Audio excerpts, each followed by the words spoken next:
Do do do do do do do do do do do do do do do.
All right, all right. Happy Sunday, ladies and gentlemen. And of course, happy Father's Day for all the dads in the house. Can we go ahead and start it out by giving a shout out to the dads? I know that Mother's Day gets a lot of attention, especially there's a lot of advertising for Mother's Day. And I think sometimes people forget about the dad. So let's go ahead and give it up to the daddy.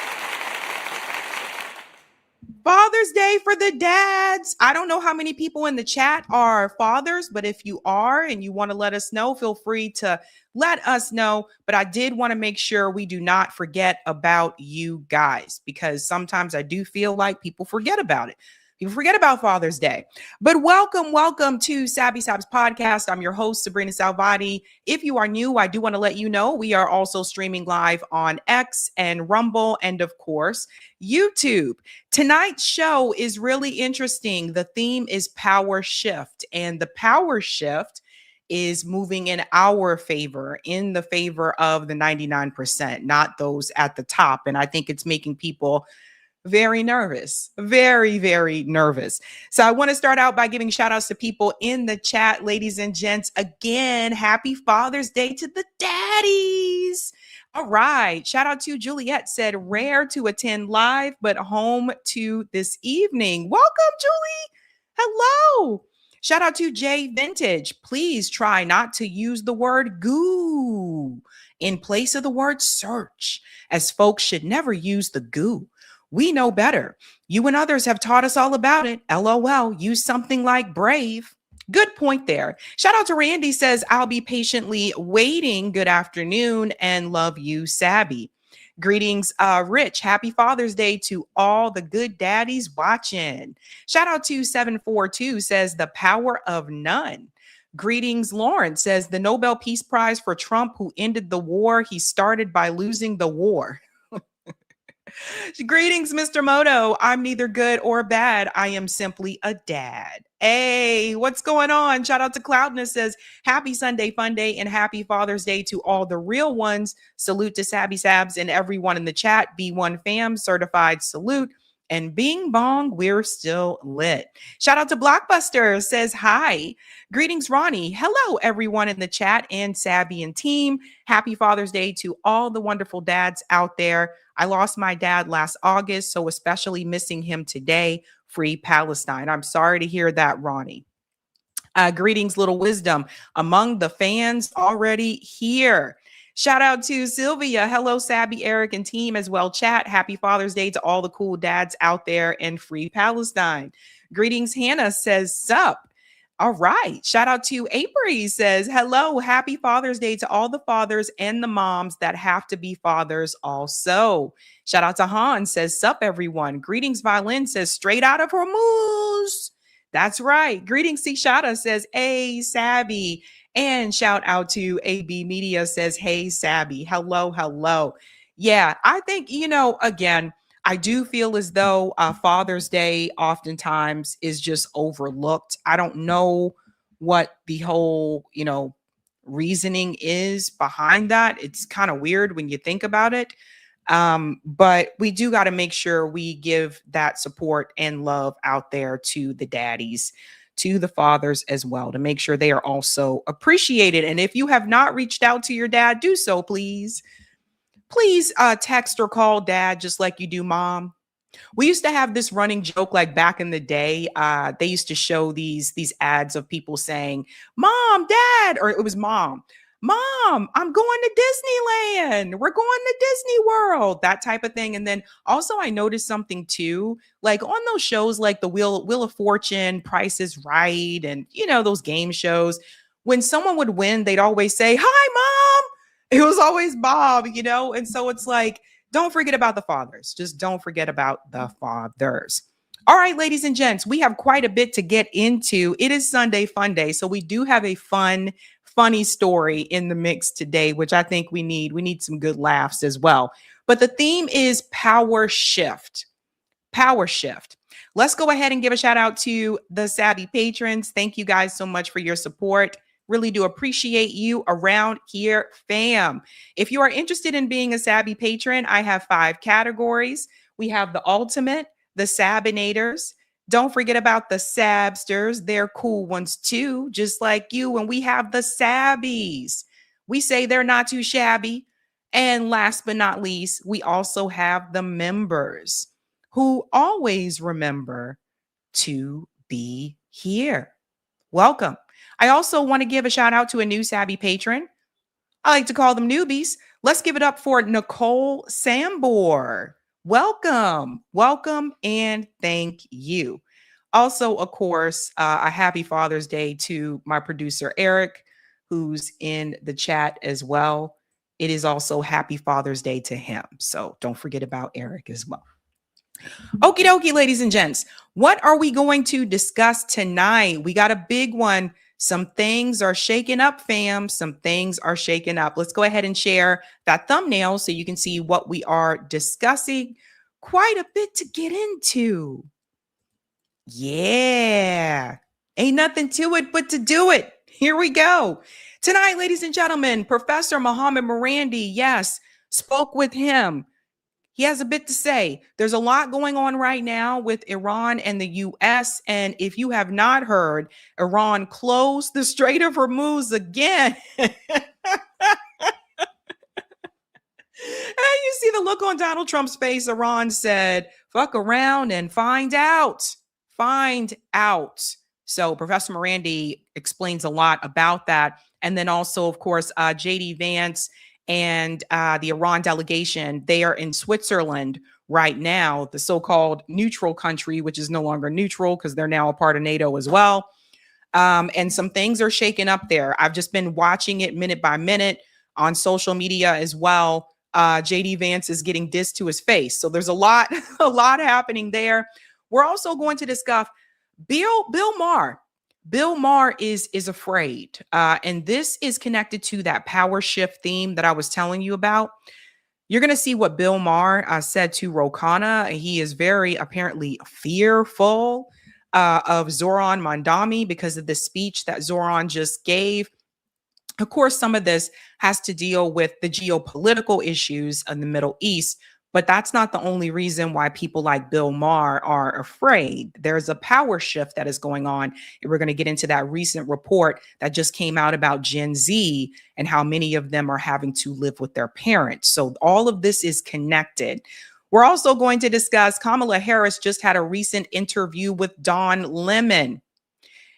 And I we'll get into it, but I just got to tell you, it's very clear to me that Kamala Harris, I think she's trying to make some type of pivot, but some of the things that she said during this interview just proved to me that she is not ready.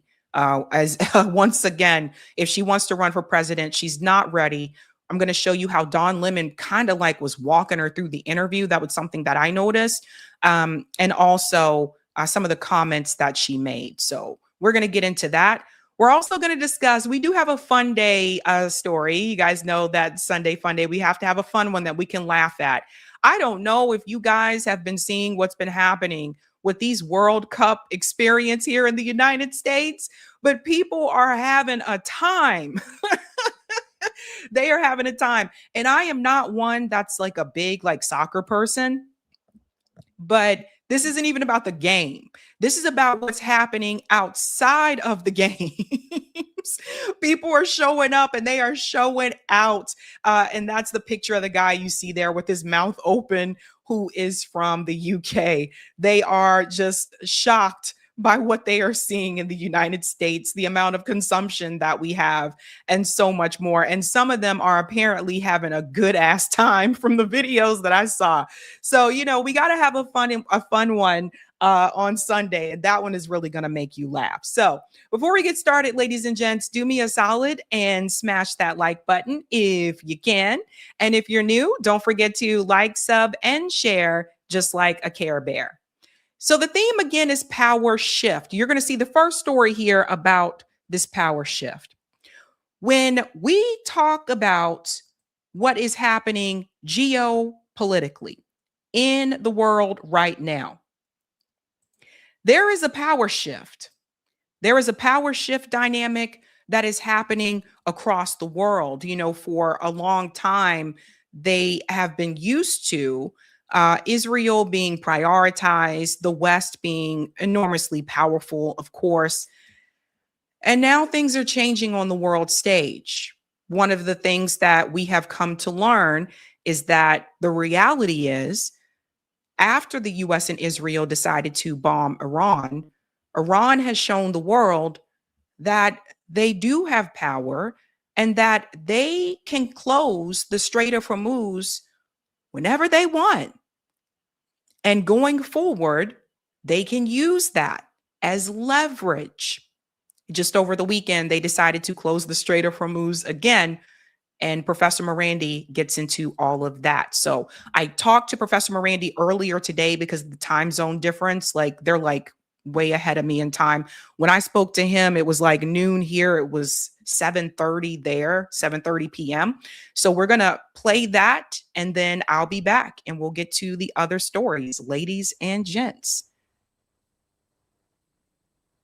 Welcome to Sabby Sabs podcast. I'm your host, sabrinasalvati. My special guest today is Professor Mohammad Marandi. You have seen him here before. He's a professor at the University of Tehran.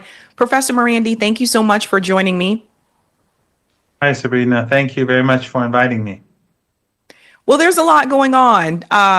So reports came in over the weekend that Iran has closed the Strait of Hormuz once again. And I think a lot of people have questions what is happening here.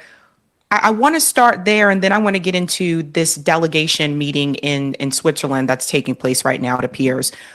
What happened here? Why was it announced that Iran is closing the Strait of Hormuz again? Well, we had an MOU between Iran and the United States, and in accordance with that, the United States was supposed to immediately hand over roughly $12 billion of Iranian stolen assets. There's more, but the rest would be released later. Then the Americans were supposed to waive sanctions on Iran for sanctions linked to Iran's energy exports. And most importantly, the United States was supposed to force the Israelis to end the genocide in Lebanon and to withdraw. And there are no indications of any of these three happening. And of course, yesterday and the day before, we saw mass slaughter in Lebanon. The Israelis were just carpet bombing apartment blocks, homes, and of course, the West looks away, Western media looks away, and the Iranians said enough is enough. So they shut down the Strait of Hormuz, and then the Israeli regime halted their mass slaughter. So the Iranians this morning, they reopened the Strait of Hormuz because of the talks. But we'll have to see what happens, because the Israelis seem to just be addicted to killing kids. Yeah, I think it's important that people do understand that Israel is not supposed to strike Lebanon as part of this agreement, but Israel purposefully tried to find a way to disrupt this agreement. They don't actually want an agreement. They want to continue bombing and killing people, and there seems to be quite a rift that is happening right now. Donald Trump just issued a statement saying that if Iran does not closes the Strait of Hormuz again, that he is going to blow them up. This was just recently reported from Fox News. What is happening here? Do you believe that the U.S. is going to start the strikes again against Iran, or do you feel that's going to come from primarily from Israel because of this? Who knows? We may have war again, and we may go back to where we were before. With Trump, nothing is impossible. One morning he'll wake up and say one thing. The next morning he may say something else. In the evening he may say something different from what he said in the morning. It's just nothing that he says should be taken seriously. But at the same time, you should be prepared for anything when it comes to Trump. Well, I think what this does show people is that, and going forward, that Iran does have the ability to do this. It has the ability to close the Strait of Hormuz, actually at any time of its choosing. And I think that once again, we're seeing that Iran does have the upper hand here, regardless of what the U.S. says or what Israel says. I think that this whole issue with the Strait of Hormuz is really upsetting the West and of course Israel, because I think it's been made very clear to them that if Israel continues doing what they're doing, killing kids and still bombing kids in Gaza, by the way, but killing people in Lebanon, Iran can just say, that's it. We're closing the Strait of Hormuz until you stop doing this. And I don't feel that the West or Israel has a way to fight back against that. I want to get your perspective about what's happening right now with the rhetoric that's coming from J.D. Vance. J.D. Vance is now saying, I guess, on the world stage that Israel can't just go bomb people every time just because they feel like it. Now, I would say I think J.D. Vance is preparing for a 2028 presidential run, because if he really means that, then obviously you would say we can't give Israel weapons anymore, right? But it seems as though he is trying to distance himself in a little bit from Donald Trump to show people, well, I don't agree with all the killing that Israel is doing. I want to get your opinion about that. Do you think that that is genuine, or do you feel it's just him trying to get votes for the midterms and possibly for a 2028 presidential run? Any reason why we should take him seriously? And Trump, every now and then, at least more recently, has been critical of Netanyahu and criticizing him and sometimes attacking him. But then he wakes up the next morning and starts threatening to destroy Iran or to take the Strait of Hormuz. So nothing that comes from the White House, and which includes Vance, can be taken seriously. It's just we have to see what happens on the ground. But we're dealing with a very vicious Zionist regime. Netanyahu is hell-bent on slaughtering and ethnically cleansing southern Lebanon. Iran will not accept that. and the United States is threatening Iran. I mean, Trump today is threatening Iran. It's not threatening Netanyahu, and Netanyahu has just come out and said that he's not going to leave. So that leaves us in a situation where confrontation seems increasingly likely, because Iran is not going to allow them to carry out genocide and get away with it. And Trump seems to be in Netanyahu's camp. Netanyahu is saying, I'm going to do what I've been doing. There, it doesn't look like Vance, what he says is important either way. So I don't think he has any leverage. And mild words of criticism don't mean anything in this environment. So I think the only thing that we have to look at is actions on the ground. Because even the MOU states that the Israeli regime must leave Lebanon, but they're not doing it. The MOU says the United States has to hand over Iranian assets. It hasn't done so. The MOU says that the United States must remove the sanctions from Iranian oil exports. That hasn't happened either. The only thing that has happened is that the Iranians have announced the Strait of Hormuz is open. So the Iranians have carried out their obligation, their key obligation, and the Americans haven't. And the only reason why the Iranians closed the strait for a few hours last night was because the Israeli killing machine was busy slaughtering families across Lebanon. Right. I want to get your perspective about what JD Vance just said here about the Strait of Hormuz, because I just want to get clarification on this to see if this is correct information, that he's saying that the U.S. was able to get some of this oil here. Jared and Steve have been on the ground now for a few hours, dealing with some of the technical elements of this negotiation. As you guys know, one of the things the president has set us out to do as a high priority is to open the straits. That's now happened. We actually got 16 million barrels of oil out of the Straits of Hormuz yesterday. That is a record going back to even before the conflict started. So you're seeing those ships. That part right there, that the U.S. was able to get 16, like these barrels of oil from the Strait of Hormuz. Is that true? Well, don't tell anyone I told you this, but there were 10 Iranian oil tankers that left through the Strait of Hormuz yesterday. So I would imagine most of those 16 million barrels were Iranian oil. So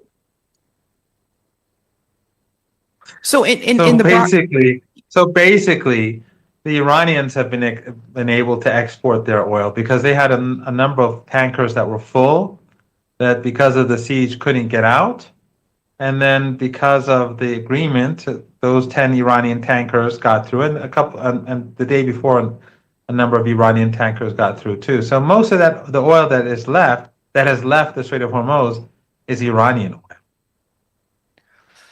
Aha.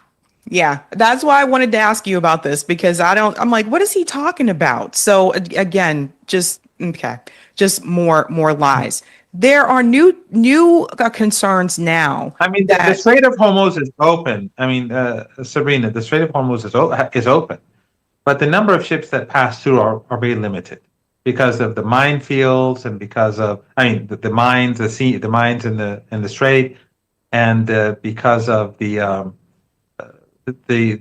arrangements that have been made for the tankers to take a specific route and to get Iranian permission to pass through.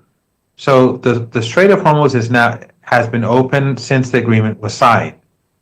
Yesterday evening, Iran shut the Strait of Hormuz, and then the Israelis stopped the killing for a few hours, and Iran opened the Strait of Hormuz. But the Strait of Hormuz being open does not mean the number of ships that are passing through are like what they were 4 months ago. They're not. But the reason why we had a particularly large amount of oil flow through yesterday was that it was Iranian oil.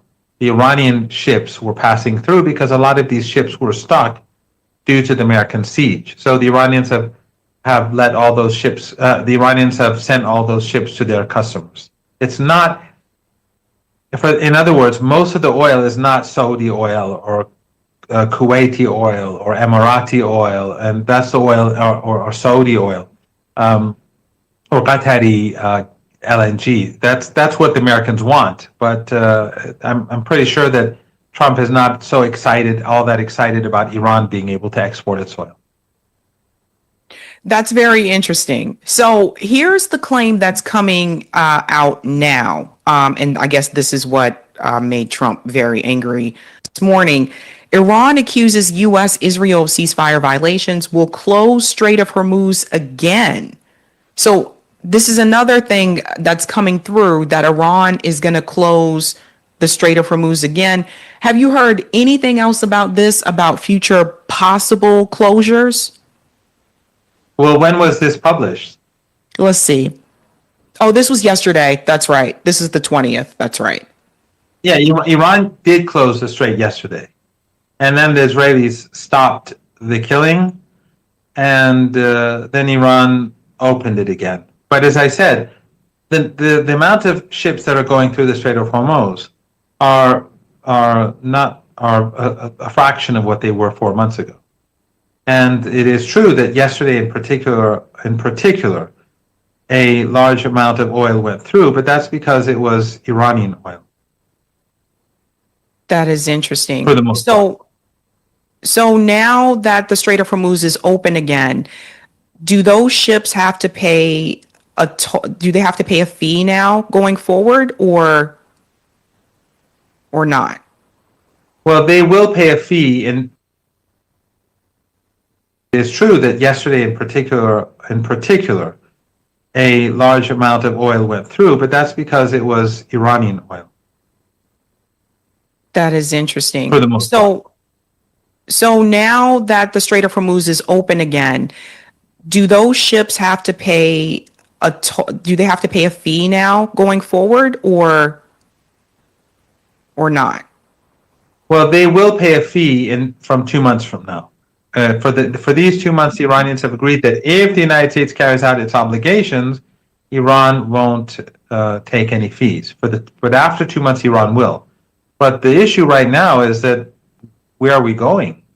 Because Iran is not going to just close its eyes to the slaughter in Lebanon and to the United States refraining from implementing its side of the bargain. So I don't know if the Strait of Hormuz is going to remain open, or if it is open, if it's going to have more than just a few ships passing through, a fraction of what it was 4 months ago, which will increase the global economic crisis. It's unclear what's going to happen because Netanyahu says he's not leaving, and Trump, instead of telling Netanyahu to leave in accordance with his commitment in the deal, in the MOU, he's threatening Iran, he's threatening Hezbollah, he's threatening everyone except for Israel. So I don't know where that will lead. I'm sure that Iran is not going to remain indifferent. We'll have to see what happens today after the negotiations. Maybe this isn't live, I assume. If it isn't live, maybe we'll know more after by the time this is you show this. Yeah, and that brings me to Switzerland. So there are these delegations that are taking place right now in Switzerland. I do have a video footage of Iran arriving there from, of course, Ryan. People can see it here.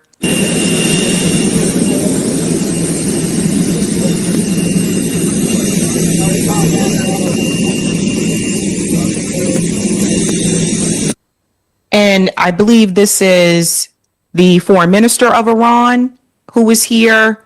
I'm not sure who everyone else is. The first person is Dr. Ghalibaf, who is the Speaker of Parliament and the chief negotiator.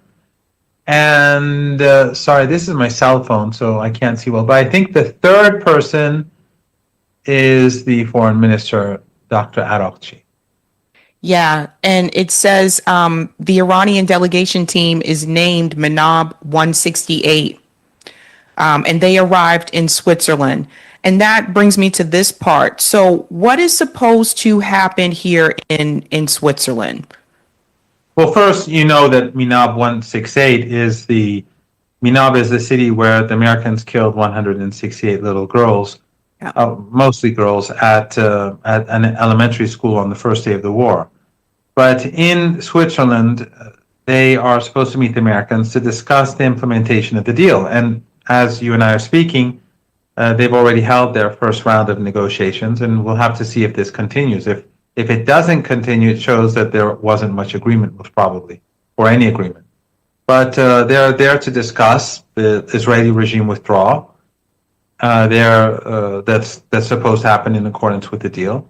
They're supposed to discuss the removal of sanctions on Iranian oil exports and the release of Iranian wealth that was stolen by the U.S. government.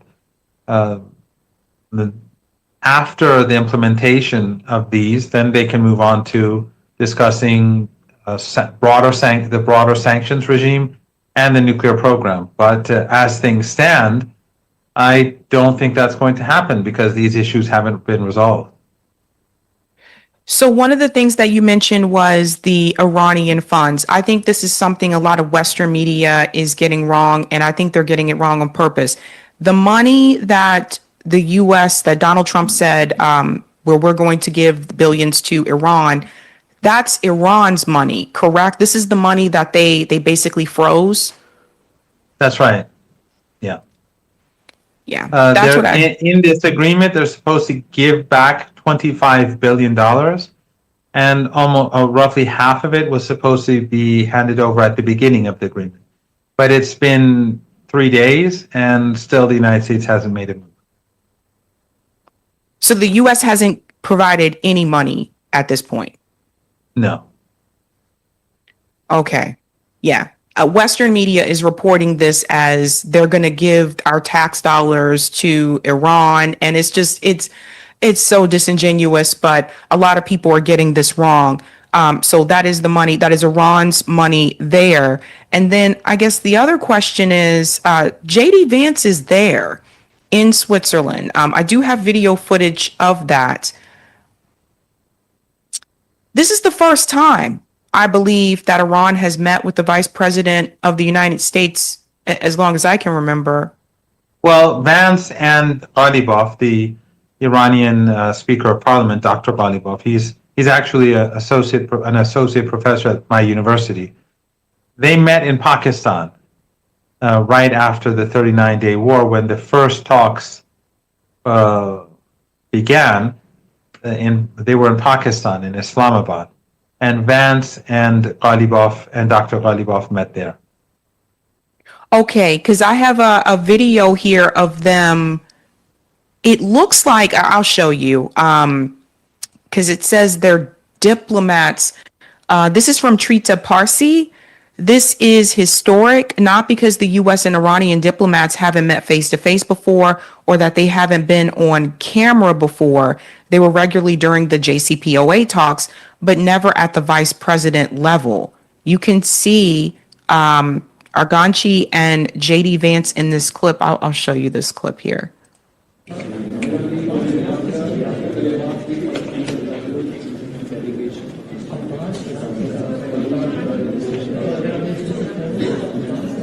JD Vance is over there, I think. So is this the first time where JD Vance, where they've been in this proximity without a mediator? Well, Sabrina, the problem that you have is that you don't understand. You're speaking to almost 60-year-old guy using his cell phone, and I can't see. Oh. So I'm looking and I can't figure out what's happening. You're young and you don't know what it's like to be old and gradually losing your eyesight. So I hope you stay young and you always have good eyesight. But I couldn't see it. What I can say, because I haven't seen any of the footage today, but what I can say is that they did meet in Islamabad. They had direct negotiations for a full day. I was in Islamabad with the delegation. So they spent many hours negotiating. On the Iranian side, it was the Speaker of Parliament, along with the Foreign Minister and the Deputy for the Deputy for International Affairs for the Supreme National Security Council, Dr. Bagheri. And then on the American side, it was Vance and Kushner and what's Trump's crony's name? His friend Witkoff. So they met for hours. On this occasion, they're meeting again. It is the same team on the Iranian side and the same team on the American side. But from what I've read, and I haven't seen any of the footage, the Iranians refuse to have a group photo. So there is no group photo with the Americans and the Iranians and the mediators and that sort of thing. The Iranians said that we're not going to have a group photo with the people who killed the children in Minab and our leader and waged war against our people. Okay, gotcha. I'm curious how far this is going to go from here. Me too. I think we may be heading back towards war or towards heightened tensions after today. But I think a lot will become clearer today, because either Trump will agree to put pressure on Netanyahu and to carry out his obligations, including the sanctions and the financial obligations, or the Iranians will be forced to push back. And that means that we'll be heading towards troubled waters. Yeah. I do want you to know that since this agreement was signed, now it seems like the part of MAGA that was supporting Donald Trump going to war with Iran and was basically defending him for the way he handled the Epstein files, now they're mad at Donald Trump. The Ben Shapiro's, the Mark Levins, the Mike Huckabees, like now they're the ones that are angry. Never Trumpers. The never Trumpers. They were never Trumpers once upon a time. Yep. And so they have voiced their frustrations. They don't think this agreement should have been signed, and they are definitely for war. And then you have the other half who didn't want the war to happen in the first place, who wanted no more wars and want all of the Epstein files released. They were mad at him for the opposite reason.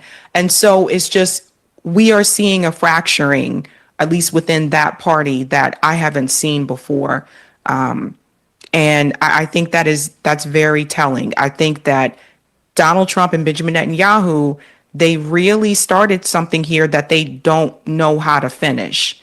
And the reality is, when I look at the pictures and the devastation that's happening in Lebanon right now, they're bombing Lebanon just like they were bombing Gaza. And so I'm seeing all these different, buildings fall, etc. And it's just, the world does not support what Israel is doing. And I think they're at this crossroad. And it almost seems as though, like, at this point, because like it doesn't matter what they do at this point. If they pull back, half of the base is going to be mad. If they continue to fight and say, no, we're going to continue war, half of the base is going to be mad. In reality, they should have never, ever struck Iran to begin with. And they shouldn't be committing genocide of the Palestinian people. And now what appears to be the Lebanese people. And so that's right. They're in a tough spot, and I don't see a way that they get out of this. Well, the Iranians are not going to back down. And actually in Iran, there's a big segment of society that is very critical of the negotiators and saying you're too lenient. So if the negotiators don't get what they want during these negotiations, there will be a strong force in Iran that says we should push back very hard. And I think that this is not over unless Trump retreats, and he abides by his commitments, because these are things that he's already promised in the deal. Anyone who reads the MOU can see clearly at the very top, it speaks about Lebanese sovereignty and bringing an end to the war in Lebanon, and so the Israelis can no longer kill people and they can no longer occupy the country.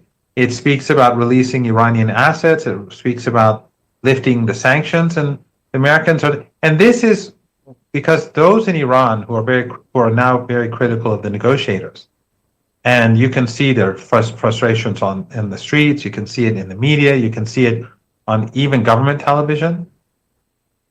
They are saying, they're worried about this being a repeat of the nuclear deal, the JCPOA of 2015, where back then, we discussed this before, back then Iran carried out its obligations, and this was Obama, and Obama did not.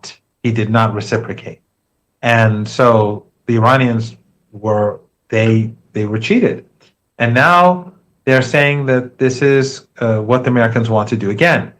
And when we see the Israeli regime refusing to retreat and Obama refusing to carry out his other obligations, it increasingly looks difficult for the negotiating team. So the negotiating team, when they come back, unless there is some significant progress today, then I think they too will call for pressure to be put on the United States and the Israeli regime. And it could be in the form of shutting down the Strait of Hormuz, or firing missiles at the Israeli regime, or both. I don't know, but I think that unless something happens today, I think that the Iranians are going to make a decision. How is this agreement any different from the agreement that Obama had with Iran? Well, this is different in the sense that here they waged war, and there are different things happening. So far, we don't have a nuclear agreement. In this deal, the only thing that discussing the nuclear program and sanctions is left for the second part of the deal. And this deal is divided into, or this MOU, to be more precise, is divided into two parts. The first phase is about opening the Strait of Hormuz, releasing Iran's stolen assets, waiving sanctions on Iran's oil industry, ending the U.S. siege on the Strait of Hormuz, and ending the war and the genocide in Lebanon. And then when this happens, the two sides will negotiate during the next 2 months for a deal over sanctions and the nuclear program. So we're not even talking about the nuclear program yet, or the sanctions, the broader U.S. sanctions regime, the maximum pressure sanctions. We're not even there, because we can't get to first base. We can't even get the U.S. to stop the genocide. We can't get the U.S. to hand over Iranian assets or to remove the sanctions. So unless these things happen, Iran is not going to move on to the negotiations over the nuclear program. Only then can we start thinking about, is this going to look similar to what we had in 2015 under Obama, or different? I would imagine if we ever do get there, which is not for certain at all, that Iran would be much more demanding. This is interesting. Okay. I think that's the part that people really need to hear. In short, Donald Trump did not accomplish, I would say, his primary goal, which was the nuclear part of the conversation. That you're not even at that phase yet, is what you're saying. That's right. The only thing in this agreement is a statement by Iran saying we do not want to produce nuclear weapons, which is nothing new. Iran has been saying that for decades. So, but with regards to a framework for a nuclear deal and a deal on sanctions, no, that's we're not there. Does this agreement mention anything about the Gulf states, like the UAE or Qatar? No. This is between Iran and the United States. The only thing that's linked to them is that in return for U.S. concessions, Iran will normalize the flow of goods through the Strait of Hormuz. Remember, Iran never closed the Strait of Hormuz. It only closed it to ships linked to those countries that assisted the United States in the war. Kuwait, Qatar, Bahrain, the Emirates, and the Saudi regime. Otherwise, Chinese ships, Iraqi ships, Omani ships, Russian ships, Indian ships, Pakistani ships, Bangladeshi ships, they were coming and going. But these countries, because of the role that they played in the role, face restrictions. And so the Iranians have opened the strait for them right now. But the flow is very slow, and because of the mines and all that. And then last night, Iran closed it again. And then early this morning, they opened it again because the Israelis decided to, for the time being, stop killing Lebanese civilians. So it's complicated, but for the time being, it is open. The Strait of Hormuz is open to trade, but not that many ships are passing through. Okay. All right. That makes sense. I just have to explain the significance of this happening in Switzerland, because Switzerland, for years is supposed to be neutral. That was the whole thing. Like, people will say, like, I don't want to get involved in this. I'm Switzerland. Switzerland was supposed to be neutral. But Switzerland, if I remember correctly, just a couple years ago, joined NATO. So that Switzerland has changed a lot. Yeah. So they're not really neutral anymore. Like, people have to remember that, like, they're a part of NATO now. Yeah, but the important thing is that we have an agreement. Trump agreed to this agreement. The agreement was published just 2-3 days ago. And now Trump is refraining from implementing it. That's the issue. The MOU has been published. Everyone has seen it. It's been online. People have criticized it. People have supported it.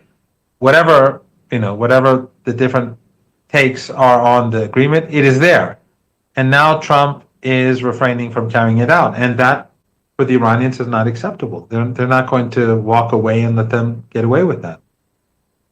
And ideally, this is Donald Trump surrendering, because a number of people, the ones that are upset, like Ben Shapiro, was said, the U.S. doesn't get anything out of this agreement. This is just ridiculous. That I'm like, because the U.S. does not have the upper hand.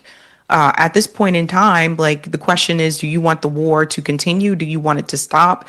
And Donald Trump knows this at this point in time. Like, there's nothing else that can be done.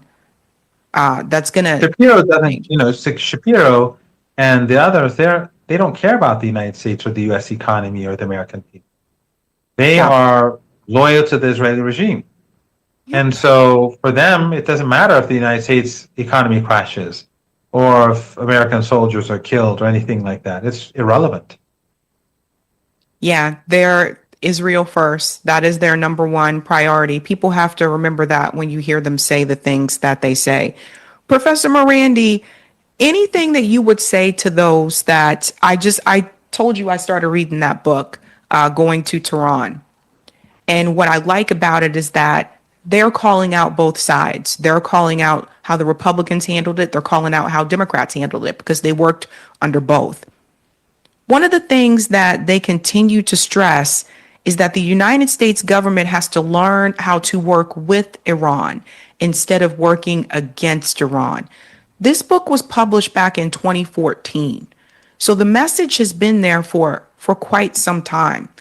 And when you think of working with Iran, it doesn't have to be the United States, but any other country, what does that mean to you? What does that look like to work with Iran? To abide by obligations, not to wage war, not to send in weapons to support armed rebellion or a coup. It's very simple. The Iranians, let me give you a good example. Iran had very poor relations with the Soviet Union, and the relationship was almost the same as with the United States. Not quite, but almost. Then when Gorbachev became the leader, and when the Soviet Union withdrew from Afghanistan, the relationship began to evolve. Of course, then the Soviet Union collapsed, and we had Russia, even though they're not one and the same, but Iran's relationship with Russia today is very good. We have very good relations. Yet, 4 decades ago, our relationship with the Soviet Union was terrible. So it began to evolve under the Soviet Union when they began to treat Iran differently and to end their occupation of Afghanistan.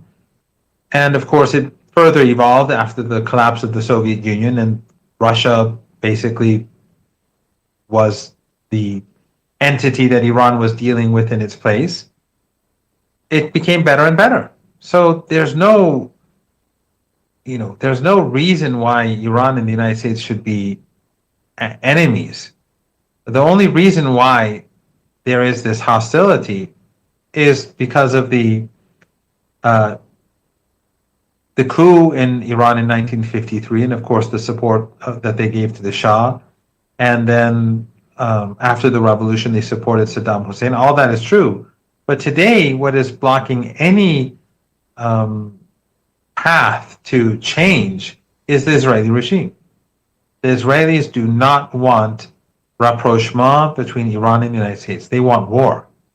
They don't even want animosity. They want war. They've been pushing for this war for decades, and they finally got it. It didn't turn out well, but that's what they've been seeking. But there's no, I mean, if anyone reads the book, Going to Tehran, it becomes clear to them that every time the Iranians tried to move to improve relations, the United States tried to undermine Iran. And every time Iran moved to improve relations, the United States, instead of interpreting this as goodwill, they interpret this as weakness. And thus they would in response, increase the animosity and hostility. Thank you so much for saying that, Professor Marandi. I'll have to look into that history too about the Soviet Union and Iran, because it just goes to show you that things can change if people actually, the powers that be actually want things to change and to improve. But I think that's something that a lot of people needed to hear that. But thank you so much, Professor Marandi. I appreciate your time. It's always an honor, Sabrina. Thank you very much for inviting me. All right, ladies and gents, thank you so much for joining me there. I had to record with Professor Marandi because of the time zone difference, so we recorded earlier today.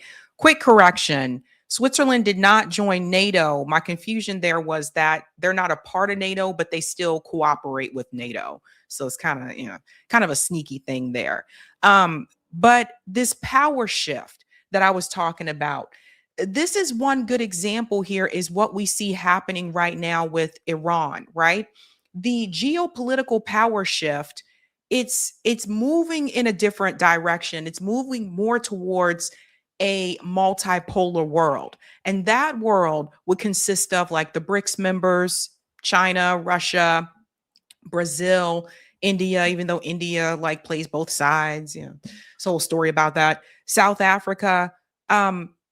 That is a world where countries are willing to work together and cooperate with one another and respect each other's trade and their cultures, right? The world that I grew up in, and most of you, has been a world of Western dominance, in particular by the United States. The United States has wreaked havoc across the world. They've stolen resources from countries across the world. The same countries that they tell you are third world countries, they have no problem going there to steal resources from. So the countries aren't that poor. They're rich in resources. And so you're starting to see a shift. Israel and the US were able to do what they did to Gaza, partly because Gaza doesn't have a military, right? The Palestinians don't have a military. Just same thing for the West Bank. They don't have a military. That's part of the reason why Israel, and also regardless of what the US government says, the US government, the reason why they didn't really try to push for the Palestinian people to have a Palestinian state is because they don't want them to have a military. You have to remember that Israel is an extension of the United States, an extension of Western dominance.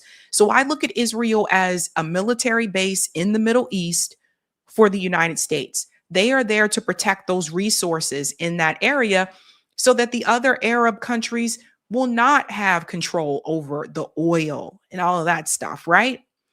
Along the way, the US government has been able to get these fake states there, whether it's Bahrain, the UAE, as Qatar is another example. They install these royal dynasties there. And they make a lot of money, those families that are in like Saudi Arabia and all that kind of stuff. But the reality is they serve the interest of the West. So a lot of times when you wonder like why these other countries are not rising up against Israel is because the West bought them off a long time ago.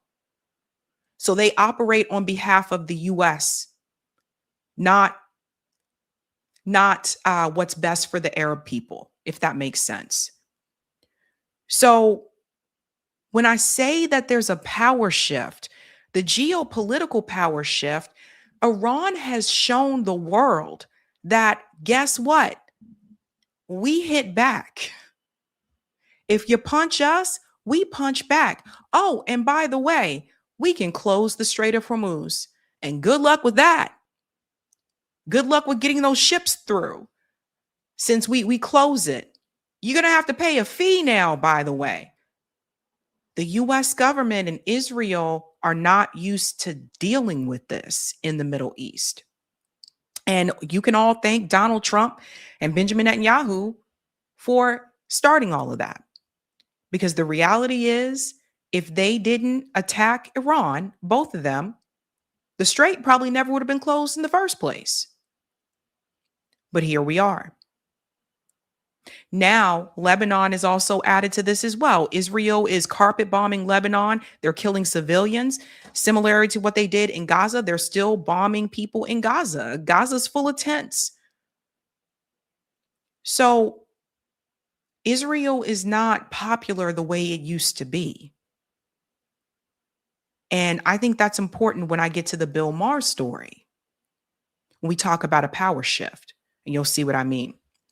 Let's go ahead and shout out some of the comments here, ladies and gents, and then we'll keep it moving and grooving. Shout out to Nora Handler for becoming a Sabby member. Let's give Nora a big whoop, whoop. And shout out to Mark Mitchell for the super sticker. Thank you. And thank you, Roger, for the super chat.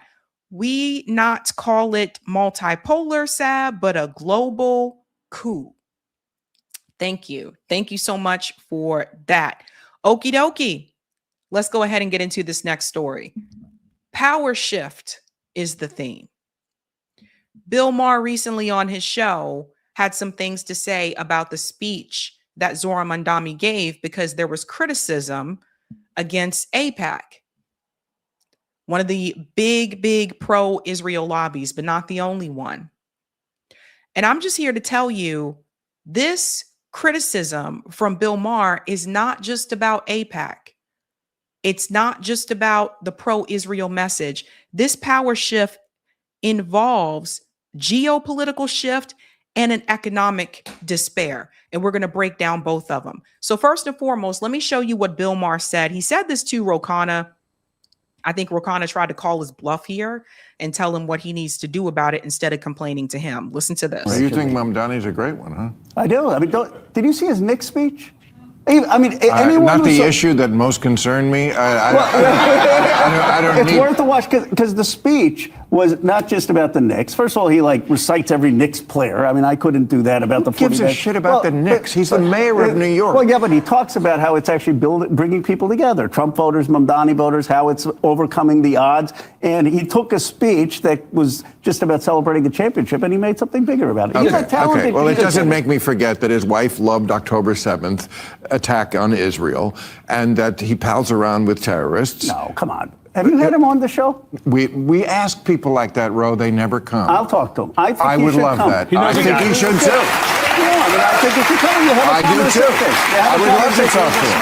He's a smart guy, and I think you would find. I'm not saying he's not a smart guy. He went to the White House. Yeah. I mean, he took. He I played know. him like a fiddle. He went there, but he can't come here. He should come here. He should come here. Oh, so should AOC? So should all of the Democrats. No, they should come. You don't bite. You're fine. I voted for them, not him. But I mean, he needs Trump's money though, and he doesn't need your money here, unfortunately. So let me tell you what you think Mamdani? what I think is interesting about this. Okay, so Bill Maher didn't invite him on there. That comment, he's like, well, we invite people like that. What kind of people you talking about? What people? People like what? Right?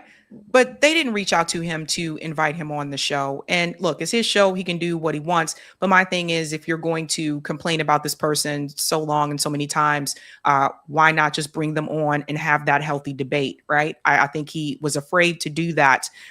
We're going to show part of that speech that Bill Maher is referring to here. But the reality is this. Bill Maher is a Zionist. Bill Maher, I think some people maybe didn't realize just how pro-Israel he was until after October 7th. He has continued to call Palestinian people terrorists and Muslims as well. You just heard him say Zoran hangs out with terrorists. You see how they drag this, right? So let's talk about this power shift. For the first time in my life, I am seeing that the majority of Americans no longer support Israel. I've never seen that before. We are entering into a different time. And Zionists like Bill Maher, they're not used to that.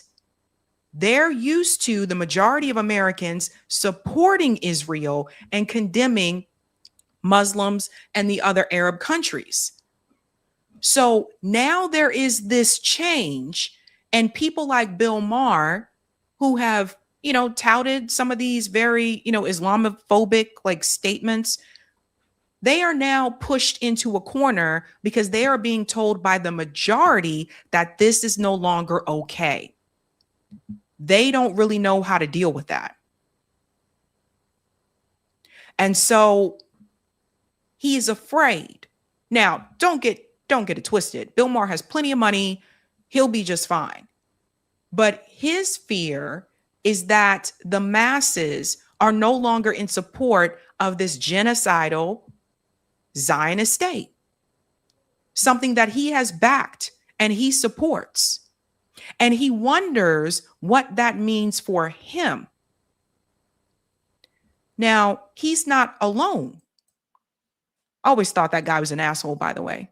I always thought Bill Maher was an asshole. People used to praise him, and I'm like, I really am not fond of this guy. I think he's a jerk. But he's not alone. Bill Ackman, billionaire Bill Ackman, who does reside in New York, he said New York City Mayor Mamdani, hateful rhetoric is extremely dangerous. He knows precisely what he is doing and saying. Imagine if he said this about any other ethnic group. How would people react? So first of all, Bill Ackman, also a Zionist. I'll show you what Zoran Mamdani said, but you need to know about Bill is that, first of all, he's exaggerating. As you'll see in the speech, Zoran didn't call out an ethnicity. So you see what they do? This is the same guy who went after university presidents and told them that they needed to resign because of those campus protests that were happening, the pro-Palestinian protests. He's the guy who got the ball rolling on that. He's a Harvard alum. There's a lot of Zionists that come from there. Harvard, Columbia, Stanford, Yale. There's a lot of them that come from those prestigious institutions. But also his daughter was a student there at Harvard. And I think that's really where a lot of the problem came in. So he's one of the ones that want you to believe that he is so oppressed here in the United States with all his billions and the privilege that he has. He's not. So let's see what Zoran Mamdani said, and then you can judge for yourself. This guy here also was a Zionist. You see this? They're now saying that Zoran Mamdani is Hitler. Here's what he said. And we need that because, as Gramsci once wrote, The old world is dying, and the new world struggles to be born. Now is the time of monsters. These monsters take many forms today. In those who fund television ads that blanket the airwaves with misleading and bad faith attacks about Claire, Brad, and Dari. Those who would rather spend far more on political contributions than they would ever be made to pay in taxes. In AIPAC, for whom the only thing more frightening than democracy being allowed to run its course is an end to genocide and Netanyahu's wars.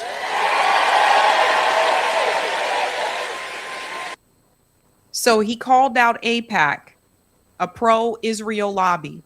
So far, you don't hear him say anything about any other, like an ethnic group, right? Okay, let's go on.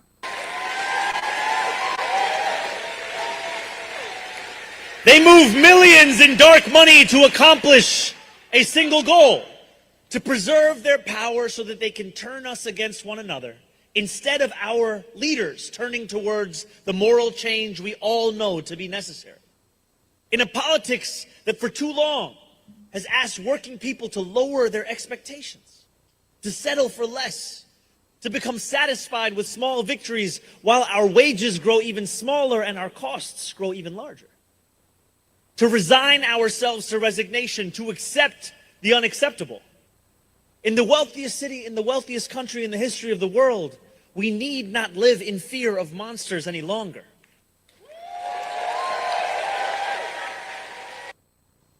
So what was the problem? This is the clip that Bill Ackman shared. Did you hear him say anything about Jewish people? He called out AIPAC and he called out Benjamin Netanyahu. But people like Bill Maher and Bill Ackman, they will take that and say, you can't criticize even that because that is criticizing Jewish Americans. See how far that stretches? Now, here's the real problem, though. What he said is true about AIPAC. It's not just AIPAC. It's also Kufi. It's also J Street. It's all the pro-Israel PACs. When we talk about the geopolitical shift and realignment that is happening, we are looking at a majority turning away from Israel. Never saw this before. So the Bill Ackmans of the world, who, by the way, Bill Ackman said if Zohran Mamdani won mayor that he would leave, he would flee New York City, but he's still there. The Bill Ackmans of the world and the Bill Mahers of the world, they don't like this new reality. They were used to living in a world where they were prioritized, and that how dare you say anything bad about Israel? Well, things have changed. That is the geopolitical shift that they find so troubling.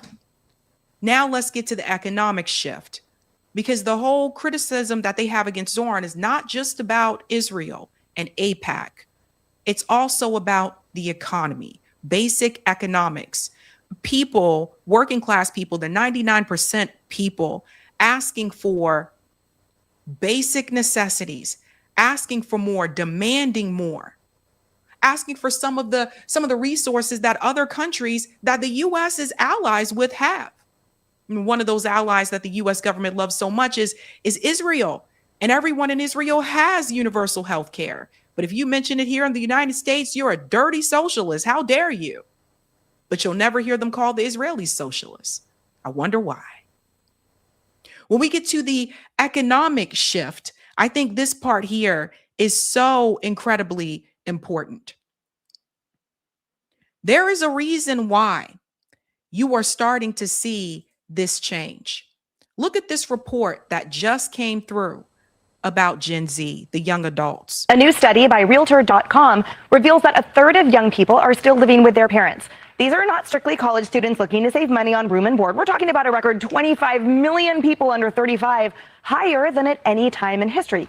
Now, that includes more than 20% of 25 to 29-year-olds and more than 10% of 30 to 34-year-olds. We are living in an economy where people in their 30s still have to live with their parents. Some of them, according to this poll. We have an economy in this country where people who are 25, by that time, they should be finished with undergrad if they went to college. If they went to college. If they didn't, they started working after high school. By that time, it used to be you were good to go. You're good on your feet. You're able to buy a house or get an apartment and start a family. This is no longer the case. So when you have this type of economic disparity, there is bound to be a power shift at some point in time. This is how people like Zoran Mandami are able to win. He was able to beat someone like Andrew Cuomo because New Yorkers are tired of paying for expensive rent. They're tired of the high cost of living. Many of the people I know that live in New York love New York City, but honestly, a lot of them can't afford it. But they can't afford to save money to move somewhere else. You get it? You kind of get stuck. But it's not just New York. Why are all these people having to live with their parents? And if you talk to some of the Gen Z who were my students, they don't want to live with mom and dad. They want their own freedom. They want their own place, but a lot of them can't afford it. And that's how you end up with these numbers. We are in an empire right now that is declining. This is the other power shift that Bill Ackman and Bill Maher take issue with. They don't want to talk about it. They don't want to deal with it. Bill Maher said, I don't really see homeless people in LA. Really, Bill? How is it that you don't see any homeless people in Los Angeles? That means you're in a bubble. There's homeless people everywhere. Bill Ackman is a billionaire. He complains about, oh, these kids, they just want to give handouts. Look at the reality. This is the present day. And it's headed for a downward spiral if it continues. These young people aren't just sitting around at home. About 70% of them are employed. But a lot of them say that they haven't left the nest because they can't afford one of their own. The median home price last year hit $430,000, up more than 34% before the pandemic.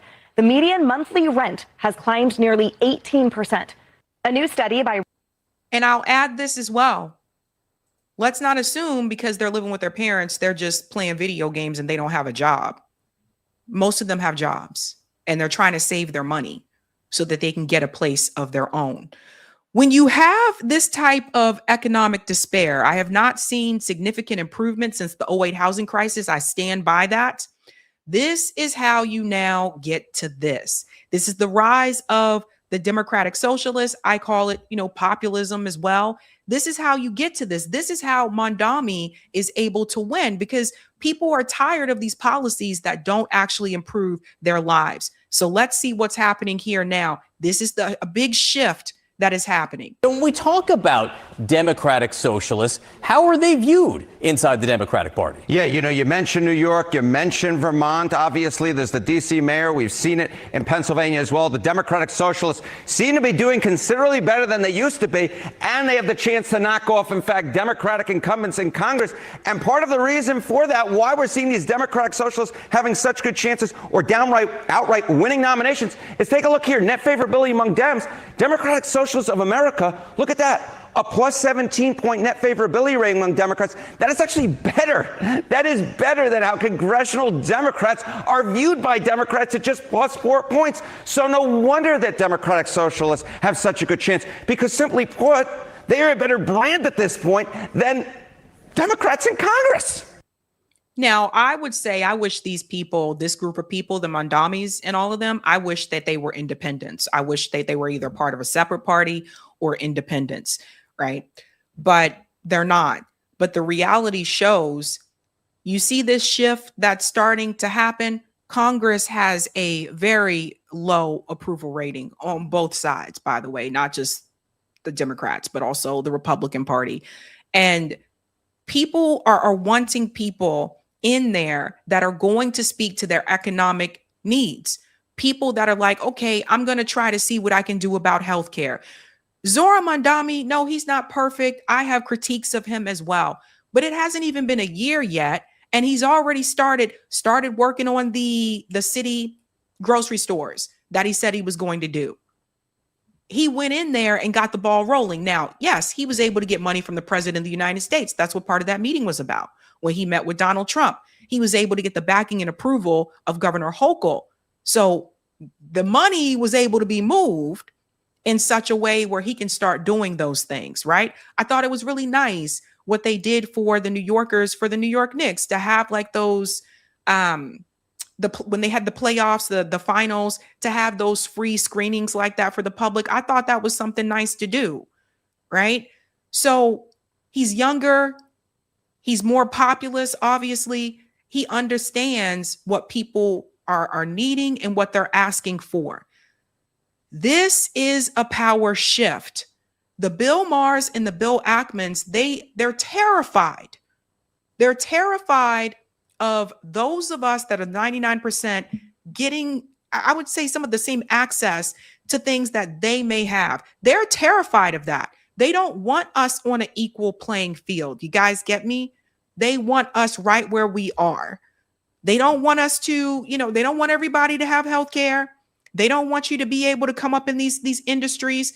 Bill Ackman came from money, but let him tell the story. If you search it for yourself, you'll see he came from money. So as they go on to say, like, they pulled themselves up out the bootstraps, that is false for most of them. This is a shift that is happening because not just young people, but primarily young people, the reality is the economy is not working anymore for the peeps. Let me give you a little bit of history here. We're talking about the economic despair.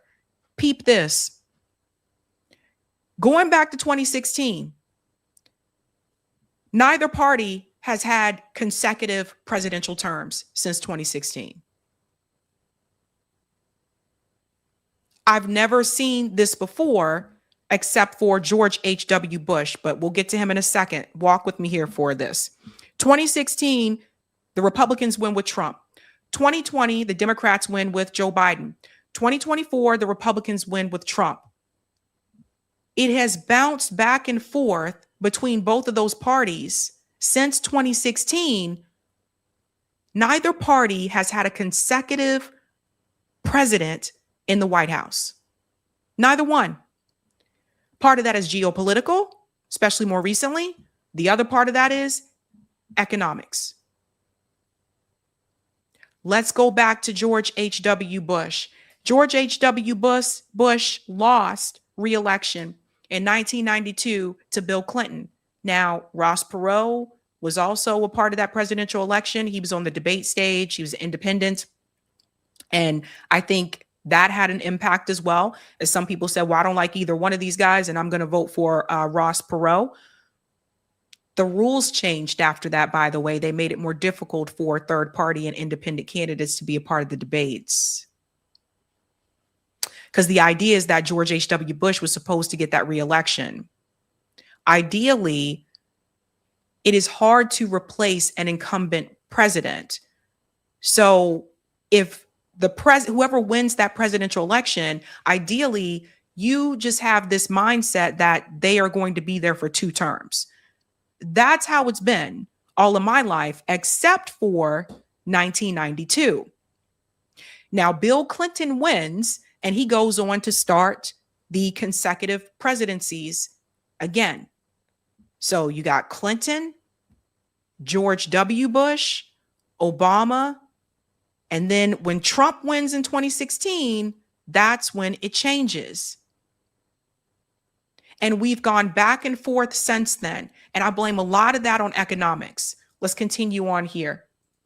Among Democrats, it's interesting to see who they like more. All right, and you've used this number before. I always find this fascinating. When you compare socialism to capitalism, how are they doing right now? Yeah, how are they doing right now among Democrats? You see this Democratic Socialist America more positive than congressional Democrats. And I'll tell you, take a look at the trend line, the favorable rating among Democrats on socialism and look at this. In 2010, they were about equal. 50% had a favorable view of socialism. 51% said the same about capitalism. But capitalism has absolutely fallen through the floor. Look at this. It's now just 42% of Democrats who have a favorable view of capitalism. Socialism, on the other hand, up like a rocket. Look at this. 2 in 3 Democrats have a favorable view of socialism. So socialism is on the rise among Democrats. Capitalism is on the decline among Democrats. And again, this is part of the longer-term trend in which we are seeing Democratic socialists doing considerably better among Democrats, electing a mayor right here in New York City, for example. So everyone look at these numbers. This part of the reason why this is changing is because, look, the economy is bad. It's failing people. And that's why you see, look at this shift from 2010 to 2025. Capitalism support has decreased, right? Now, again, this is for Democrats. I would like to see what these numbers are for independents as well, because ultimately they really do sway elections, right? So here's the thing. For some people, when you've been living under a certain system all your life and things are still not improving for you economically, at some point, you may take a step back and say, well, hell, maybe I'll give this other thing a try because nothing else seems to be working. We have AI replacing jobs. We have college kids graduating from college and they can't find a job. That's another thing that's not often talked about. That's a new epidemic that's happening where you have all these kids graduating from universities and they can't find employment, or they can't find employment that has full benefits. Yeah, it's a thing. I guess they think all young people want to be contractors or gig employees. So Bill Maher and Bill Ackman are also afraid of that. They don't like the way the wind is blowing. Remember, Zoran Mandami was never supposed to win. But when you see an image like this, this is not Gaza. This is West Virginia. We are in deep trouble. Look at this. Those are tents. Those are tent communities. At first, when you look at it from a distance, it kind of looks like this was a landfill right here. But no, these are tents. That's West Virginia. They're also in Los Angeles. They're in Austin, Texas. They're, it's kind of spread all over. This is the American empire today. We are declining. We are headed down. West Virginia is one of the poorest states in the country, but they're not the only states that have tents. So at some point, people start to ask, hey, maybe I'll just take that chance. What else do I have to lose? Look how excited people are in New York City about the opening of an Aldi chain. By the way, Aldi has some pretty, cheap prices. If you've never been to an Aldi, I don't think Aldi grocery stores are in every state, but if there's one in your state, you can check it out. But their prices are pretty cheap, right? Look at the line. Watch this. German discount chain Aldi opened a store in New York and the line is crazy. See? Look at all the people waiting in line.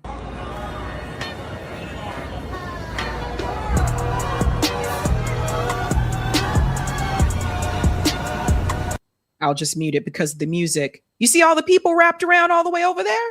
Look at that. Yeah. Because it's cheap. Aldi's is pretty cheap, man. So this is our reality, unfortunately. And so Bill Maher's complaint there, he's upset about the power shift geopolitically, yes. But he's also upset about the power shift economically, that more Americans are moving towards the populist policies and the populist message.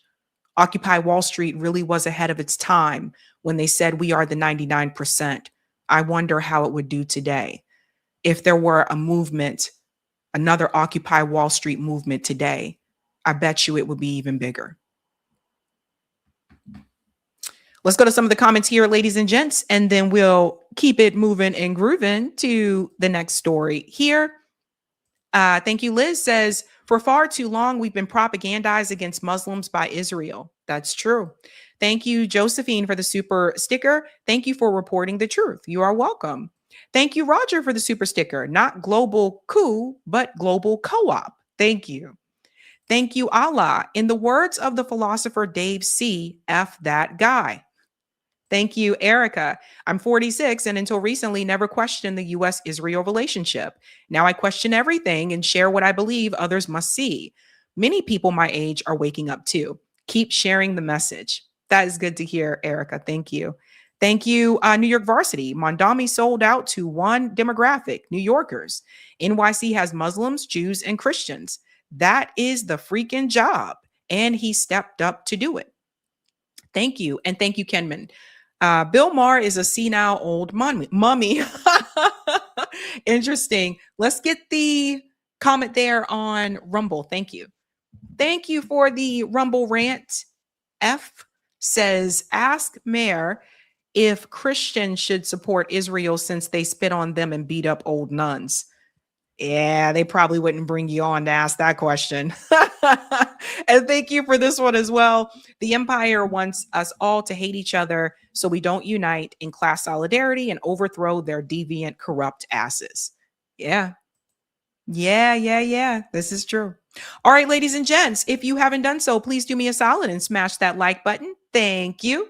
And we're going to keep it moving and grooving to the next story. You might get some laughs here too, guys, but the next two stories we might laugh at, but let's go ahead and get to this one. So Kamala Harris had an interview with Don Lemon just recently. And I have to say, Don Lemon really helped walk her through this interview. He really did.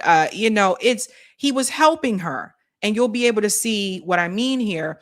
But ultimately, what I really noticed about this interview was that Kamala still would not be ready to be president if she were running again today.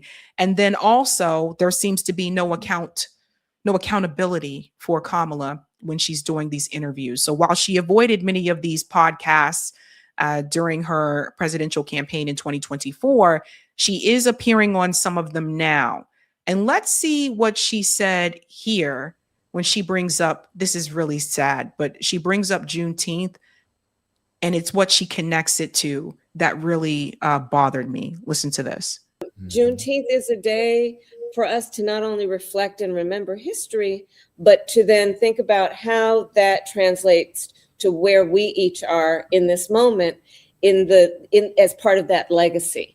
And part of the way I think about it is that Juneteenth, of course, was a day that there was a celebration of freedom, but the freedom that they celebrated was the promise of freedom in its full context, which includes the right to vote.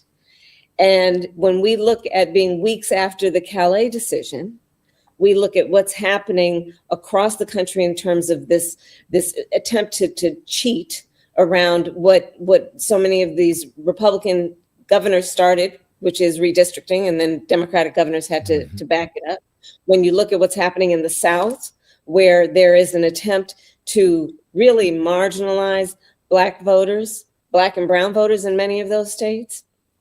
I think Juneteenth is a moment for us to remember that the fight for justice, for equality lives on, sadly. And we who celebrate those wonderful moments that are part of the tradition of Juneteenth must also dedicate ourselves to the action that we all have a duty to perform to make the promise of America real. So move out the way, Dawn. Here's the problem, right? So he was asking her about Juneteenth, just happened on Friday. What bothered me with her response is that she connected it to the right to vote, right? Instead of connecting it to so many other issues. It's that same message that you get from the Democratic Party where it's like they come to you and they say, civil rights are under attack. We got to vote.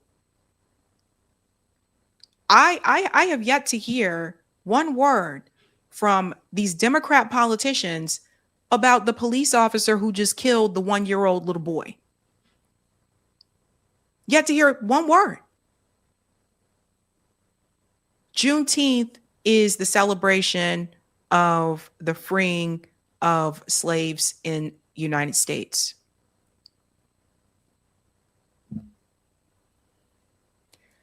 Her focus for that is the right to vote. See, this is why, and I hate to go there again, but this needs to be said. So, first of all, of everything that has happened, from chattel slavery, everything that happened with Jim Crow laws in the South, which my family is very familiar with because that's where my family is from. Her family is not. You see the difference with making that connection?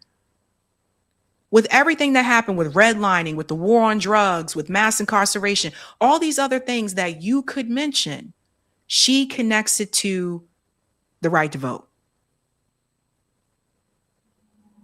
And then when we talk about the right to vote for who? Because my right to vote chose to be a third party candidate, which both parties have used money and other resources to get those candidates off the ballot. This is what Juneteenth really, out of all the things to prioritize, that's what she chose to prioritize, voting. Because the reality is, that's all they want you to get out there and do. Just go out there and vote. And there's a reason why Kamala Harris did not get the support from Black voters the way that her predecessors did. Now, Biden, you just kind of got lucky. It was a pandemic. Economics 101. It was a pandemic. So you kind of got lucky. Obama was going to be a given. Obama had the most support. His second presidential term, there was a decrease, but it's continued to decrease since then. But there's a reason why. She don't bring up any of these things. Like, it's very weird to me. And FM says it here, not reparations, not anti-Black hate crime bill, no vote that. Right. All the other things that she could have connected with Juneteenth. Her thing was vote. And we've been voting, and you didn't deliver. The Democratic Party has not been delivering. So this is something, I know sometimes people say, well, no, we all gotta, we should not focus on whether or not someone is, a descendant of slavery, and if they're not, and if they aren't. But when she makes statements like this, yes, that does matter. And the reason why, notice she didn't say what I said. And there is something about having that connection. She does not have that connection that my family has to the Deep South. She doesn't have that connection that my family has with the Great Migration. And so for her and her mindset, it's just, oh, well, the right to vote. That's part of the problem. Let's get to the next part. She goes on to talk to Dawn even more. And as I said, you can tell he's kind of walking her through this interview. Here's a good example. Can that be reversed, though, by, let's say, whoever's in office in 2028? Can this be reversed? Will the people who are being unfairly targeted, will they have any recourse, or will everybody just be pardoned? And do you think the next president should try to at least rectify some of that? Because some folks are saying, I hear on the Democratic side, Madam Vice President, say, well, we need to focus on the business of the American people and not on, fixing what Donald Trump broke, so to speak. I'm paraphrasing here. But I think we can do both. I'm not a politician, but I think that the people who deserve to be prosecuted or whatever it is for misusing the Justice Department and abusing, I believe, American citizens and American politicians, or whatever you want to say, political rivals or whatever, I think that they should face, some sort of justice. Pause. See how he walked her through that? Right? He said, I think they should face some sort of justice, right? Now listen to what she says. Oh, well, I absolutely believe that. And I believe that there should be there should be accountability. But how does that look like in a legal realm? and especially for people in the highest roles of power. And see how he's helping her? So let me tell you, there's a little trick, right? Like if it's somebody you really like, all right, I'm spilling the beans now. If it's somebody you really like, and you're interviewing them and you think they may struggle in certain areas, there is this thing where you can kind of lead them and walk them through, like what Don Lemon just did. And she's talking about, oh, absolutely, I think they should pay a price. How? What does that look like? What does the legal thing look like? You see, before she even finished saying what she was saying, so he's helping her. This is why I say she's still not ready. And then, you know, some people came to me and they said, well, Sabs, you guys were too hard on Kamala. I'm like, are you guys listening to what Kamala's saying? Like, this is what I'm saying. Like, in a time where there is economic despair, in a time where the US is declining, in a time where the average American person that is not in that bubble of Don Lemon and Kamala and all of them, Trump, Elon, we're just trying to get by. And this, oh, absolutely.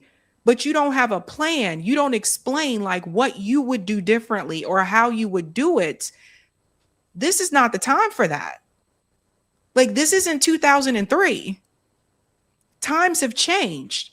And so you have to actually have a plan, and you have to implement that plan and tell people exactly what you would do differently. It's not enough to just say Trump is bad. But people will tell you that you should support her just because she's a woman. So listen here. Authority, those who abuse their power and authority should be held accountable, and there should be consequence. Like Pam Bondi, like Kristi Noem, like, I mean, if you look at what's happening, I am heartbroken when I look at the Civil Rights Division of the Justice Department. See, again, he's walking her through. So there should be consequences, she said. What should the consequences be? What should happen to those people? Did you guys notice, like, and this was a layup, right? She didn't mention Pam Bondi. That's the easiest person to mention right now was Pam Bondi. So he had to walk her through it and say, like Pam Bondi, like he's helping her. That's why I say she's not ready. That has just been. It is criminal.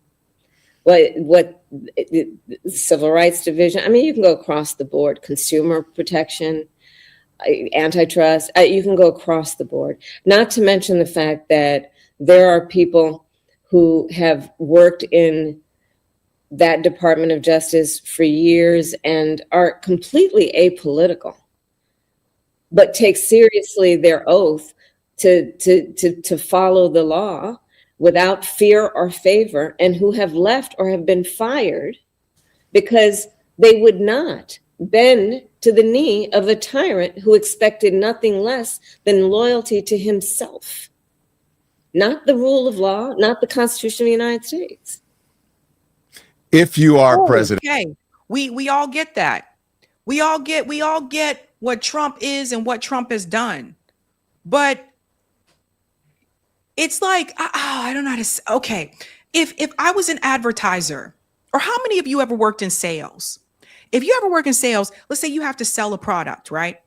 Now let's pretend, and not to make anybody hungry, but let's pretend you are trying to convince people to buy the Hydrox cookies instead of the Oreos. So the Hydrox cookies are the generic brand of Oreos, which I think actually could taste better. Anywho, you're trying to convince someone they need to buy the Hydrox ones instead of the Oreos. And money is no object here, okay, with this one. And so they can afford to buy the Oreos, and they said, I'm going to go with the Oreos. That's what I know. It's a name brand product. I'm sticking with that one. You can't just say, well, Oreo got sued a year ago. The owner of Oreo is, a billionaire or something, and he took money from people. Customers like, okay, cool, that's great, but can I get those Oreos now? You have to convince them why the Hydrox cookies, the generic Oreos, are better. You can't just say why Oreos are bad. And so that's what I mean. She's not saying why she is so much better. Let's go on more, because he does ask her if she's going to run in 2028. And let's just say in 2028 you are elected. Will you make sure that there's accountability? Oh, I believe firmly in accountability. Yes. That's Yeah. What does that accountability look like? See, this is what I'm talking about. And I'm sorry I got you hungry, Natasha, but it's just, I'm sorry. And so there's more that I wanted to get to. So let's get to the part about, I think the election part is next. I think it's right back here. If not, it's after this one. going to run for president in 2028? I have not decided, to be honest with you, but I've been spending a lot of time traveling the country, as we talked about earlier, and listening to folks. And, I think that people want a leader who is willing to take risks, as opposed to just doing what is popular. I think people want to know that they are being seen and heard, and that, that their leaders, whether they're at a local, state, federal level, or in the White House, are looking first at the people, not looking at themselves in the mirror, but looking at the people and listening. And that, what I'm hearing, what people really want is that their first priorities are the first priority of their president and their leaders. And that really does start with affordability, regardless of the age of the person, whether you're talking about Gen Z to seniors, affordability around housing, affordability around healthcare, for so many, affordability around childcare. Yeah. So here's the thing, Kamala. Many of us were saying this when you were running for president in 2024. Many of us said these exact same things that Kamala is saying right now, right? People are looking at these economic issues along with the genocide, by the way. And Kamala chose to just like to me, it was kind of like, you're the vice president of the United States. Joe was probably going to, zonk out at some point. Originally, he was only supposed to be in there one term. I remember this. How did you not have a platform planned? Like that part to me is just kind of weird. And then so for a while, she didn't even have a website. And we were like, how do you not have a website? What are your policies? What are your plans? That type of thing.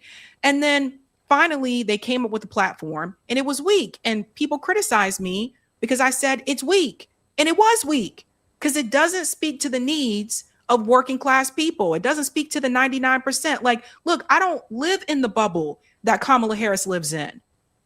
Okay? I'm not a multi-millionaire. I'm not even a millionaire. Like, I don't live in that bubble.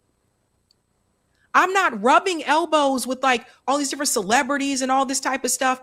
I live in the bubble of an everyday Joe Schmo. I have student loan debt. Kamala probably doesn't. You see the difference? So I talk to people on the street. I just don't understand this. I don't understand how you could not just go talk to the everyday people on the street. I don't understand how Bill Clinton did that, by the way. He's an asshole, but Bill Clinton did that. I don't understand how you could ignore those people. I don't understand how you could ignore the people who were asking you for a ceasefire and an arms embargo. How you could yell at them and say, I am speaking. I don't get this at all. And again, that's a class thing. This tells me this is a class issue because I'm not a part of the bougies. I'm not a part of the boule. I live a very different life. So she says she's not sure if she's going to run in 2028. But now all of a sudden she realizes people are focused on affordability. let me say a word that they don't want to say because it doesn't sound sexy. Motherfuckers are broke. Okay? People are broke. I know they're not going to use this term because, you know, they're politicians and all that kind of stuff, but it's called broke. People are living paycheck to paycheck. These are the problems. Let's stop saying affordability. Because when you use the term affordability, well, people are just focused on, you know, affordability matters and that type of thing. You know what I started thinking about that when people use it that way? It kind of puts the ownership on you that like you just can't afford it instead of blaming the CEOs, blaming Wall Street, blaming, you know, the trillionaires and the billionaire class. Blaming the CEOs for not giving people full benefits like they used to back in the day, or the companies that used to give pensions, then they stopped doing that. I don't know, calling out private equity from buying single family homes, those types of things, right? So if it were me and if I was in that situation, I would just say people are broke. Like, I don't have time for all this affordability crisis and sometimes you just need to speak to people the way that they speak. Broke. That's just it. And that's kind of how I see it. We're going a little bit more here, but they don't live in this world, guys. They don't. That's what people want. And you know, I'm here. I'm at a conference.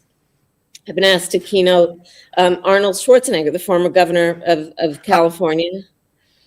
Asked me to be I want to talk to you about that.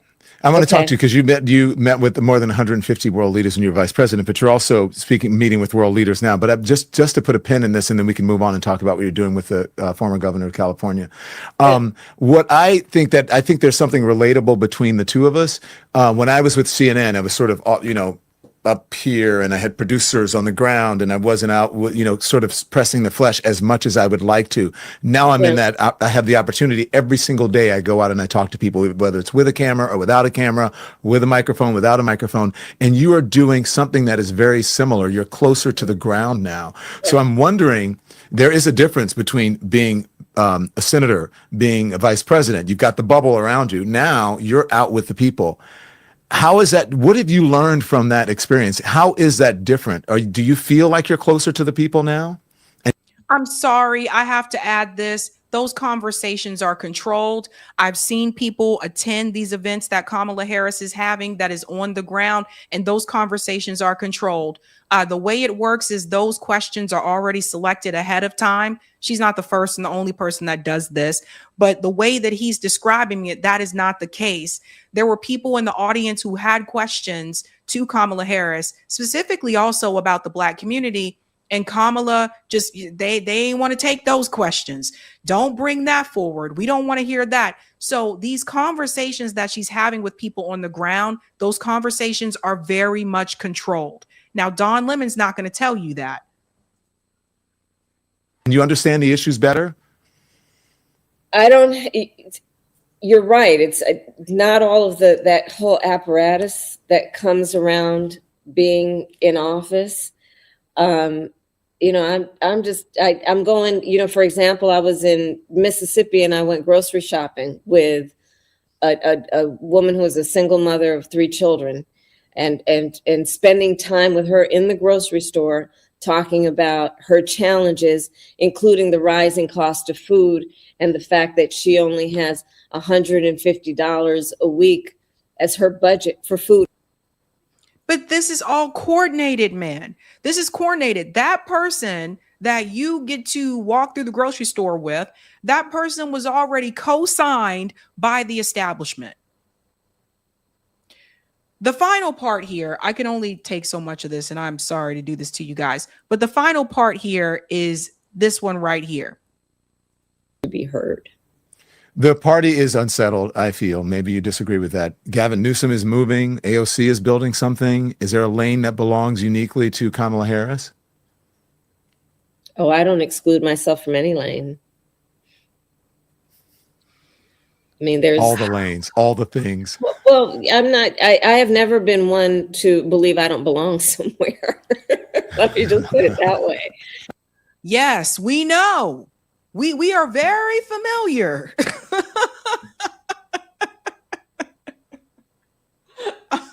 Sorry. Oh boy. So there's a possibility that she could run again. I don't know if that's going to happen. She probably would have had a better chance running for governor of California, although I don't know. She's got some heated issues there as well from her time there. But guys, there's no accountability. Don Lemon sat down and had this conversation with Kamala Harris, and this interview is actually over 50 minutes long. He sat down and had this conversation with Kamala Harris. There was no accountability for her campaign. Why didn't Don Lemon ask her why she didn't agree to a ceasefire and an arms embargo? Why didn't Don Lemon ask her why she wasn't willing to go onto these podcast shows when she was running for president in 2024? Why didn't Don Lemon ask her why she waited until she wrote that book to tell people how she supposedly really felt about not distancing herself from Joe Biden? Why didn't Don Lemon hold Kamala Harris accountable for the way that she ran her campaign instead of the all "I told you so's"? I told you this would happen. Because, ladies and gentlemen, that involves access. And if Don Lemon would have held her accountable, Don Lemon loses access to Kamala Harris. And I think that Don Lemon is hoping that she does run, because that's more money for him.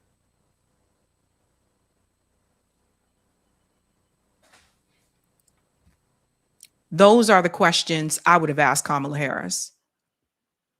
I don't care about her hanging out with Arnold Schwarzenegger. I wouldn't have asked about that. But I would have asked her, how did you screw up this campaign? What were you thinking? What were you thinking?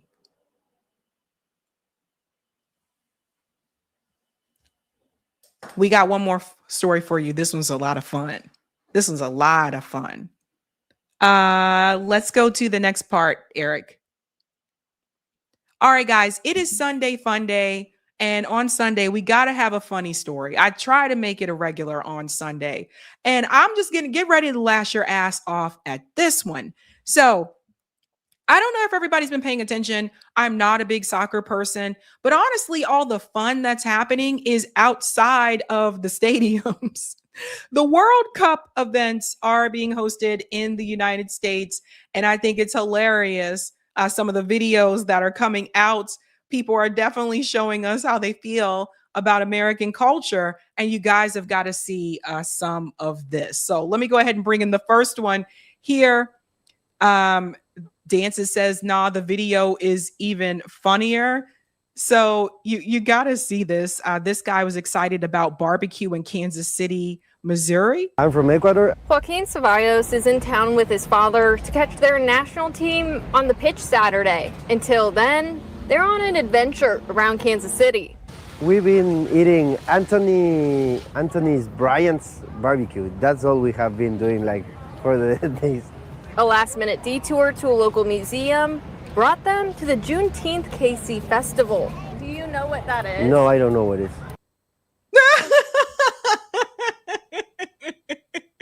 So you have the fans from Ecuador that are there to see the World Cup. And he said they've been eating barbecue apparently pretty often while they're in Kansas City. And he said they went to the Juneteenth festival, but they're like, do you know what it is? He's like, no. So there's a lot of these that are really funny, you guys. Some more funny than others. We have Norway fans doing a Viking row up the escalator. This is in Boston. Guys, listen, the Scots came to Boston and they showed out, okay? They came to Boston, and you would think if you want to go party with somebody, go party with the Scots. because they came to Boston and they act like they are having the time of their lives. But this one is hilarious. So we have the Norway fans coming up the escalator.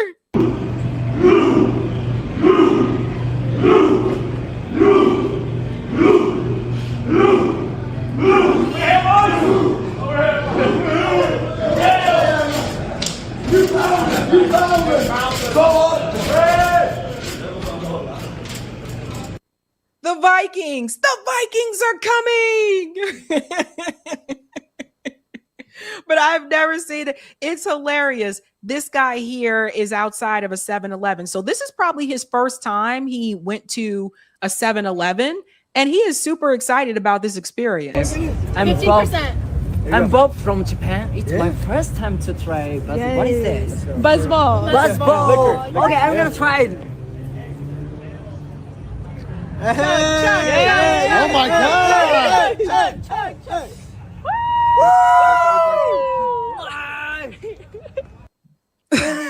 So that's Japan. Japan in the house. So we got Japan in the house. And I think we have another one from Japan. Or maybe that one comes later. We'll go to Mexico first. Mexico fans at the World Cup made a bridge out of beer cups and tossed people over the top.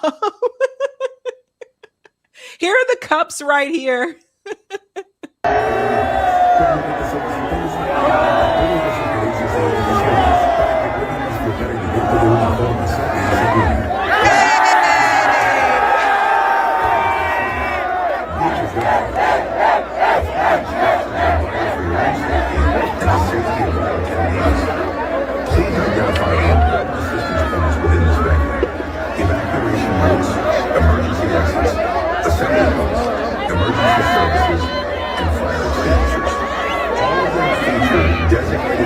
Also, I hope they didn't drop any.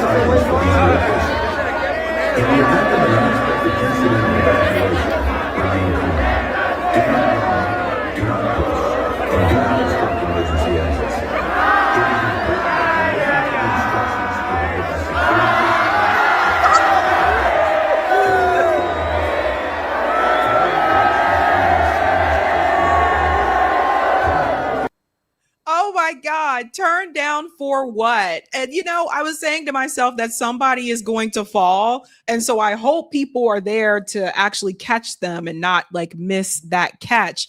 But Mexico, like they were going all out. Here is a Korean guy who whips out a Mexican jersey. So, and I wonder how much do people have to drink?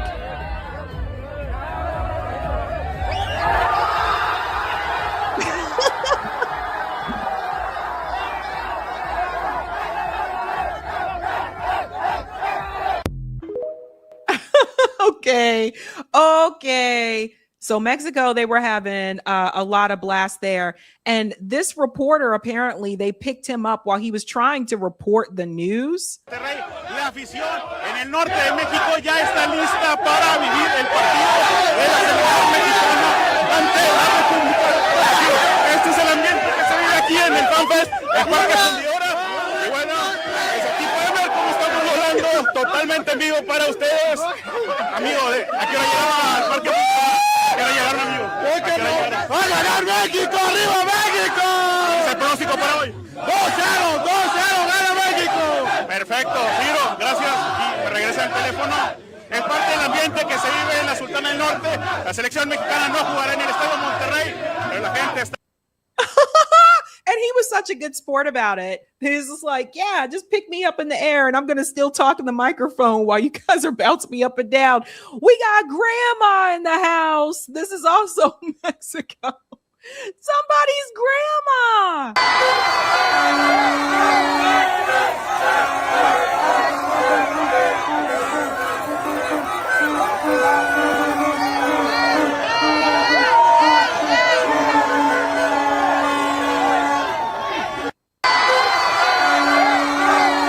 Hey, give it up for grandma. Grandma in the house.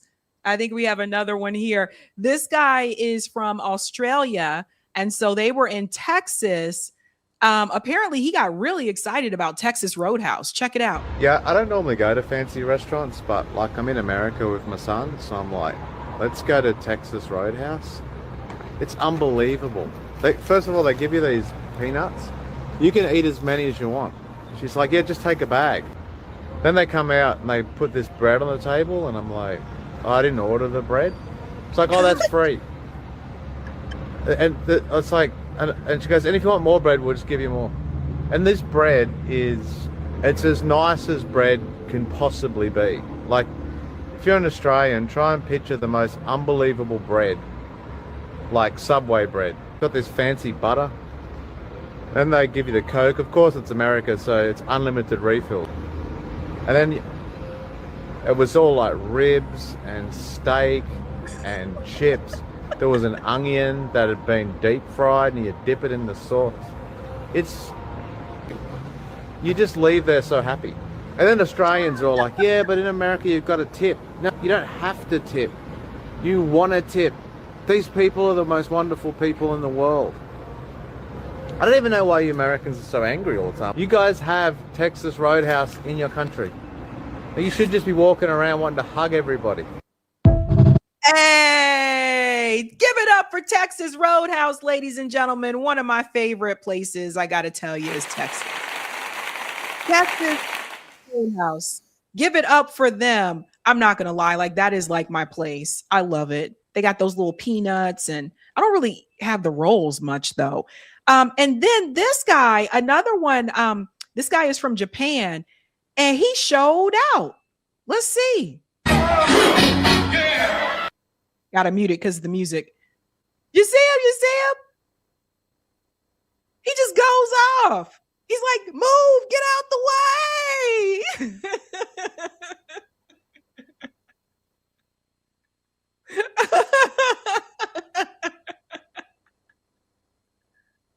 Hey, party over here.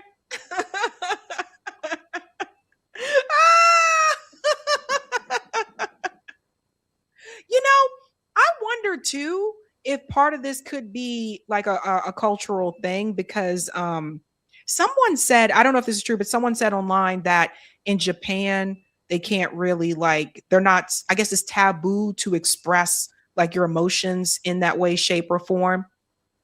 Publicly, I guess. I don't know if that's true or not, but dude is having he's having the time of his life. The time of his life. Then we have another one here. I know we had some about food. So I've never been to this place. Apparently it's in Texas. But it says Japanese fans finding out that everything is bigger in Texas, especially Texas barbecue. So if you guys have heard of this business here, check it out. Is this the Boosie one? Hold on. And crap. How big is that? Oh bite. First bite, man. That's your first ever bite of Texas barbecue. What do you think? Amazing! Hey, that's a shark. I love it. Definition. Hey! Like not hard. Tender. Tender. Yeah, tender. that's what I'm saying. That's what I wanted to say. Yeah. Uma means delicious. By the way, that is a big slab of rib. Jesus Christ. This place, I've never, if you've been to this place, guys, let me know. But that is huge. Jeez Louise. Here's another one here. Apparently some of them are excited about the other food places. Another Texas one. I've never been to a Whataburger. But check it out. Whataburger. I'm in America for the World Cup and trying Chick-fil-A for the first time, are we? Oh my days. Oh my days. Oh my days. Amazing! Guys, I'm in America and I can't lie, I've been hearing about Waffle House. Oh God, not the awful waffle. The Waffle House is the place me and my friends used to go to after the club. We used to go to the Waffle House because they were open 24 hours. This is fucking nuts. I gotta be, neither the Canadian nor the English brain can comprehend this at this moment in time. Wow. The sandwich was made by the Lord himself. Oh my God, this is amazing. America, what have you guys done to me? I have become taco obsessed. Tacos. Yeah. My God. I'm in iHeart and I voted the chicken waffle. I've never seen this before in my life. That's good chicken. We're in the States for the World Cup, so we figured we might as well try some Raising Cane's, a couple Canadians. Oh, the sauce is really fucking good. People love and rave about Raising Cane's, but like my mom's chicken tenders taste better than Raising Cane's. Like that's something I can make at home. You know what I mean? Like I feel like their chicken tenders don't have that much flavor, or maybe that's just the one that's up here in Boston. I don't know, but I can make better chicken tenders. I'm trying KFC for the first time in America. Oh! Steak, hamburger, and Caesar salad. So good. A steak and that Mexican. Mexican. Yes. I'm currently in Brooklyn, New York, and I'm about to get Mexican food from a food truck. Ah, you're lying. Oh my days. Oh. Right, spicy pork taste test. Oh my God. That is insane. What's the best American food? I'll go try it. An authentic chorizo burrito. Is that American? No, but in California it is. Okay. First time Chipotle. This right here is a chicken queso burrito. Oh, bollocks, that's good. Oh man. So they really like the food. You know what I think it is? I think it's the sugar. I think it's, because a lot of like the American food, it has more sugar, I think. Here's another one here. Europeans, again, another one with food. This is kind of funny. Discovering free refills. Thanks so much. You're welcome. This is one thing. Yeah, welcome to America. You know, I used to be little like you.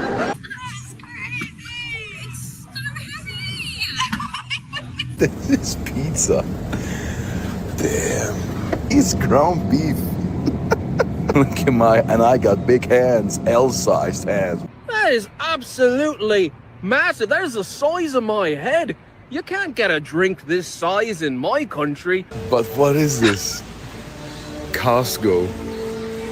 This is even bigger than Walmart. Ich will essen alles. Oh my God, Oh my God, guys, it's Target. We're gonna be going to Target for the first time ever. She's also gonna film it with her camera. Oh my God. So you like shopping in America a lot better, honey? We've already got 3 items. We are in America for the first time as Europeans, and they have every flavor. Look, they have big red. What's big red? Oh, there's a big blue as well. We don't. Yeah, because see, like a lot of times, like in some of those European countries, they don't have all those additives that are in their food. Like they don't have like the high fructose corn syrup and stuff like that. So if you come here for the first time and you try American food, then it's like, whoa, like the sugar, the MSG. Yeah. No. Come all the way from London for one of these famous sandwiches. Ah, that's unbelievable. What are we gonna make you today? I'll tell you what. Waffle House. That is some good shit. Looking forward. I think they're getting ready for something fucking heat in Texas. Yo, can you just give me a green card, bro? Oh. Yo. Mark on the platter. I don't know what they're singing, but I'm gonna join a party if I see it. The container store. It's just containers. Just containers, what, to contain stuff? Yeah.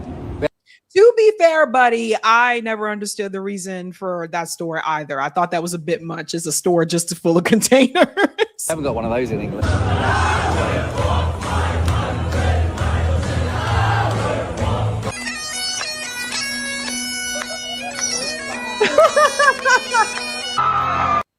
We got more of the Scots in Boston coming up too.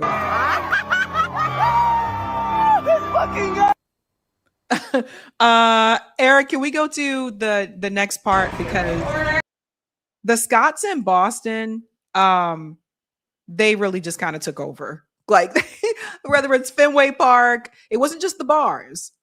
They took over Fenway Park. they took over the Boston Common. Here's that place I was talking about. So there's this place in Texas called, is this Bussey's Barbecue? Two Brits trying it, I guess, for the first time. They're so excited. Look at the meat. Chopping the meat. I'm hungry now, Josh. Yeah. Why are people cheering? We're from London. From the UK.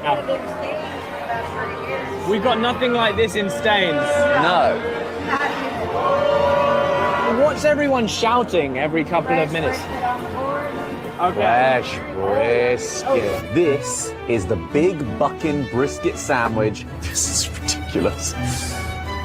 Is it good?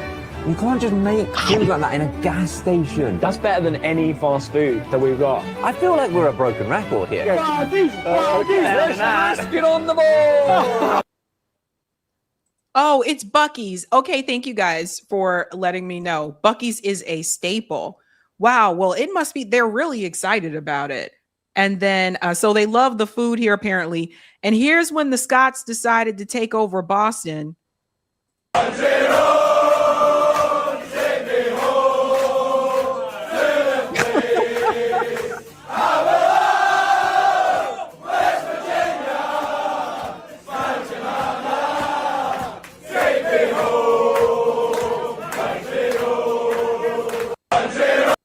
They're so excited and so happy. That's what I'm saying. You guys want to go party with the Scots, right? Because they seem to be having a good old time. Here's another one here. Scots flooded the bars of Boston during the 2026 World Cup. Even some locals reported alcohol inventories at their limit.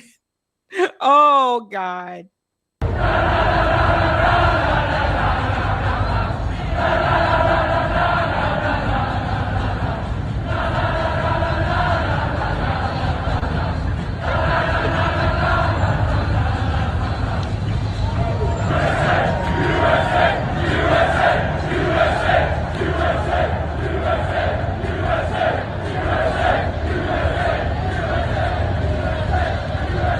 Yeah, apparently I heard that too, that after they danced and all that stuff, they cleaned up after themselves. Here's another guy, a Scottish fan, was on his way to the airport after visiting Boston for the World Cup. And so I want you guys to hear what he said. I don't think he wanted to go home. After the game, we went back to Boston, got in a cab, went to the airport to go home. And I thought, I'm not going home. I'm staying. So I get back out the taxi. I got another taxi straight back into Boston to come here to watch this game. The Boston people are amazing. This is it's the best city I've ever been in my life, bar none. It's incredible. The people, this is why I stayed, because you guys are just amazing. He don't want to go home. He said, you guys are amazing. There's another one. Here's the Fenway one. I'm telling you guys, they took over everything.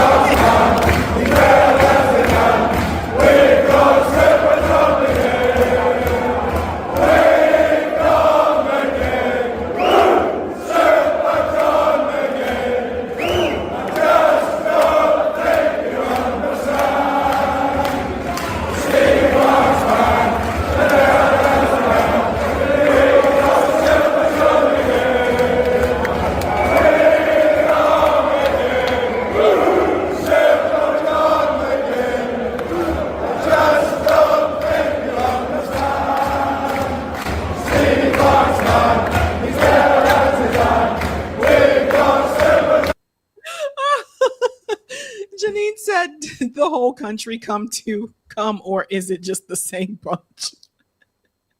I just know, like, they drink the bars out of business. Okay. Like, they're having a good old time. And even apparently, this is so funny, at the Paul Revere statue, they took this over too. A Glasgow tradition in Boston. No Scotland, no party.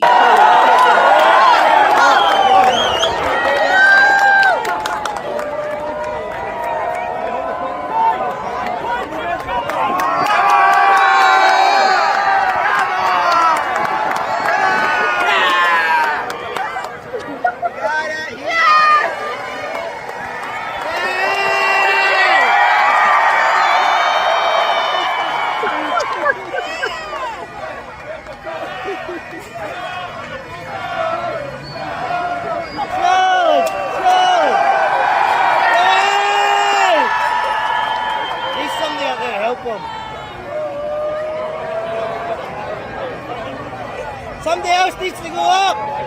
Someone else needs to go up. Somebody else go up.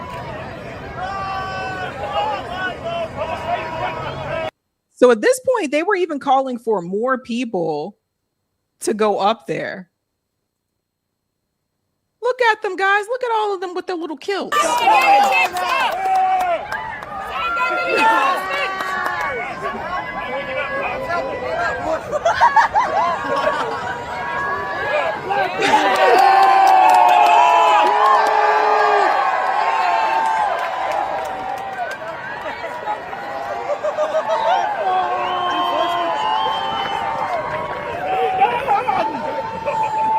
This is wild.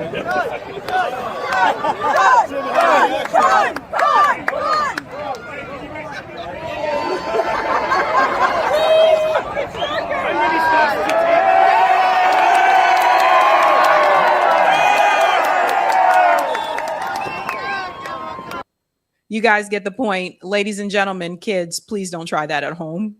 Okay? Please don't try that at home. But I think the best way to sum this up is probably with the guy who was dancing with his friends. The guy who was in the club. Can we go back to the previous screen, Eric? Because this guy, I think, was really having the time of his life. I think this was a moment for him to really let loose. You know, maybe something he couldn't have done like back in Japan, or maybe didn't feel as comfortable doing in Japan. I don't know. But I think this guy really had the time of his life. Let me see if I can bring him back. We're going to bring back the clubbing guy. Here he is. Yeah, this guy. We're going to have to drop the beat for him. Let's bring him back in. Because this guy, you know, he's really having the time of his life. Let's bring it in. Hey! We'll drop the beat for him.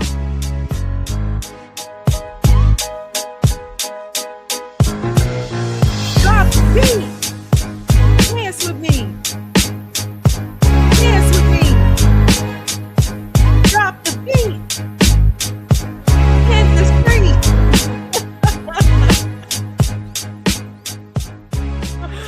Oh man, that guy's having the time of his life, and hopefully you guys are too. That is so much. That is so much. Holy smokes. It has been a great time. For the World Cup festivities. Like I said, it seems like most of the fun has been happening outside of the stadium instead of inside of the stadium. So, yeah. All right, guys, that is it for me on Sunday night. Eric is going to close out the show and read the rest of those super chats as well. Thank you. Hey, now you didn't show like how that last one finished. Here, we gotta show the finish, because they were climbing up that statue for a reason. Oh boy. There we go. Right, and then we get to the end. Let's see if I can find it here. Here we go. All right, here it comes. He's doing the cone. It took him a while. All right, here he goes. Cone deployed. That's why they were climbing the statue. We got Paul Revere, the Conehead.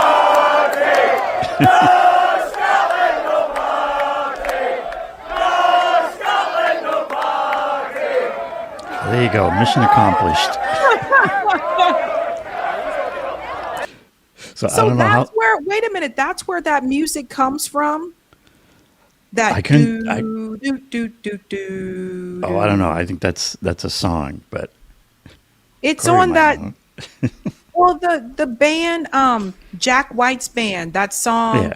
I'm going to Mexico, do. So There you that's go, where that yep. comes from?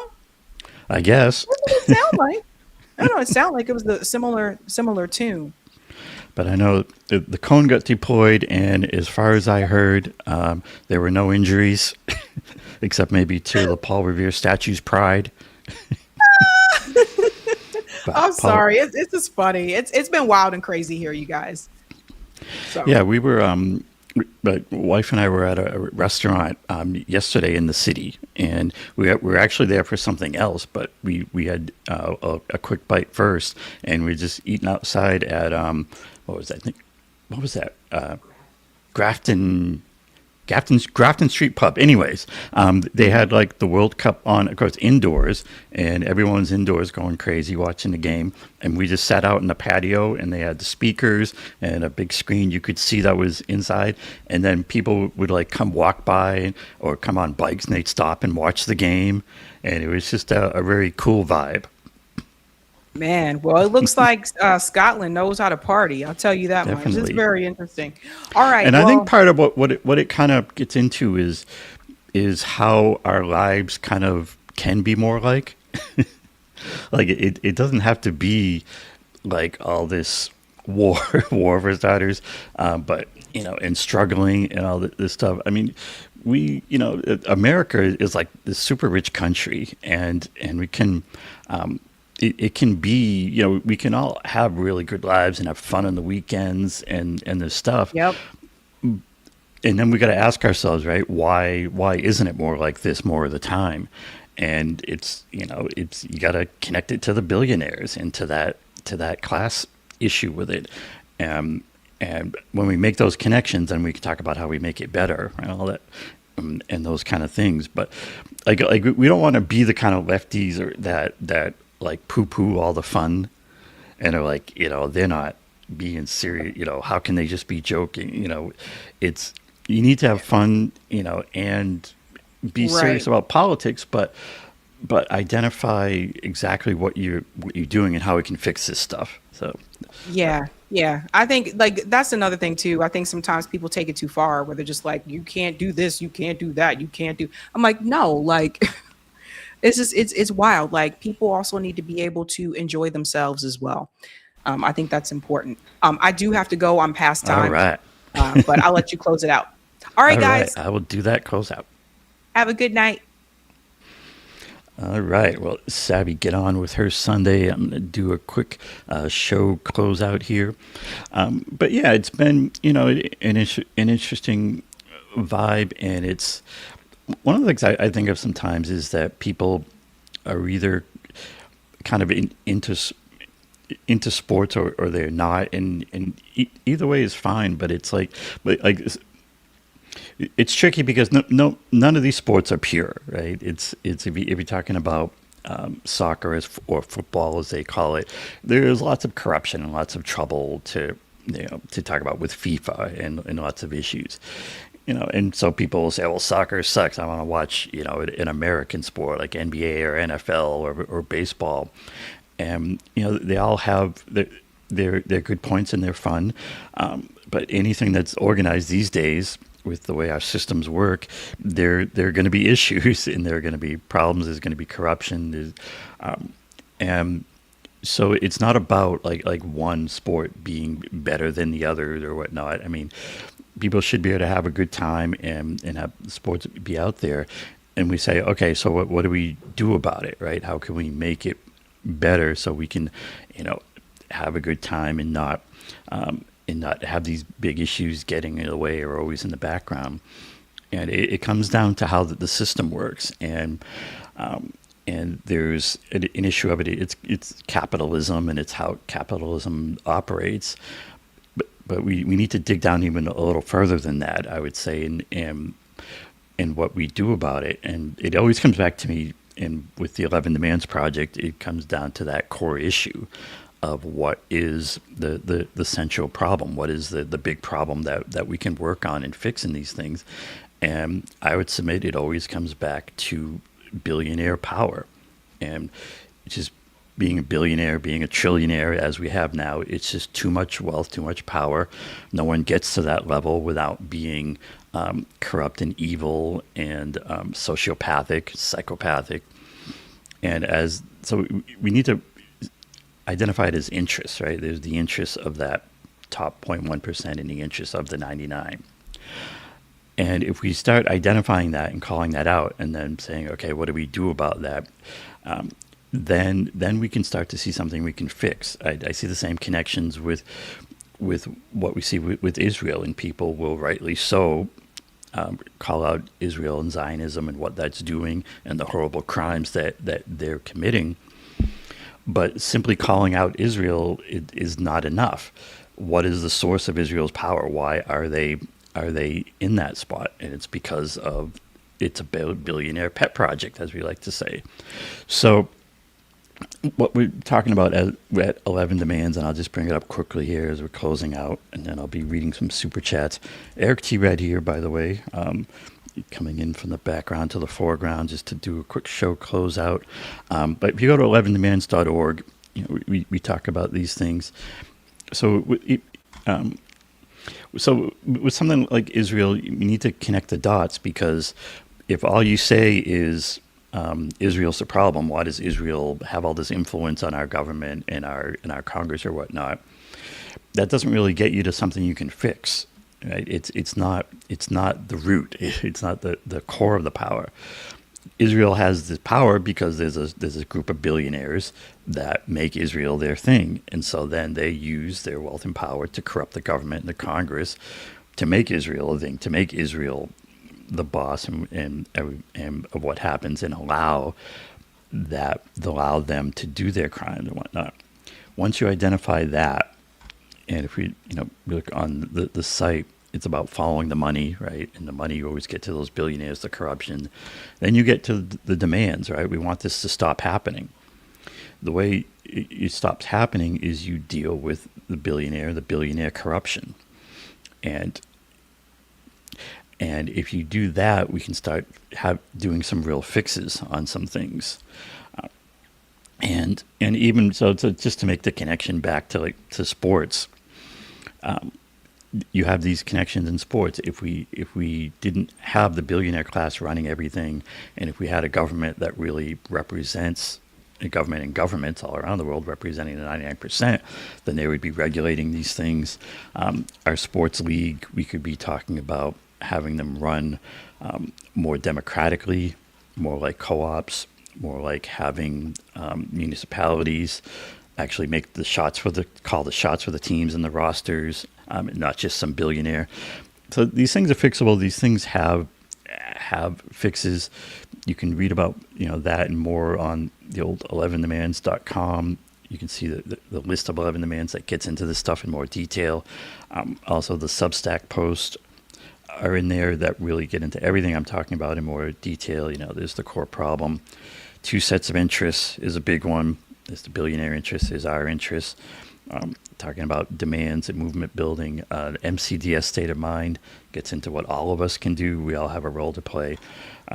And more recent posts is about how billionaires suck. And I think that can be kind of a good tagline as part of all this as well.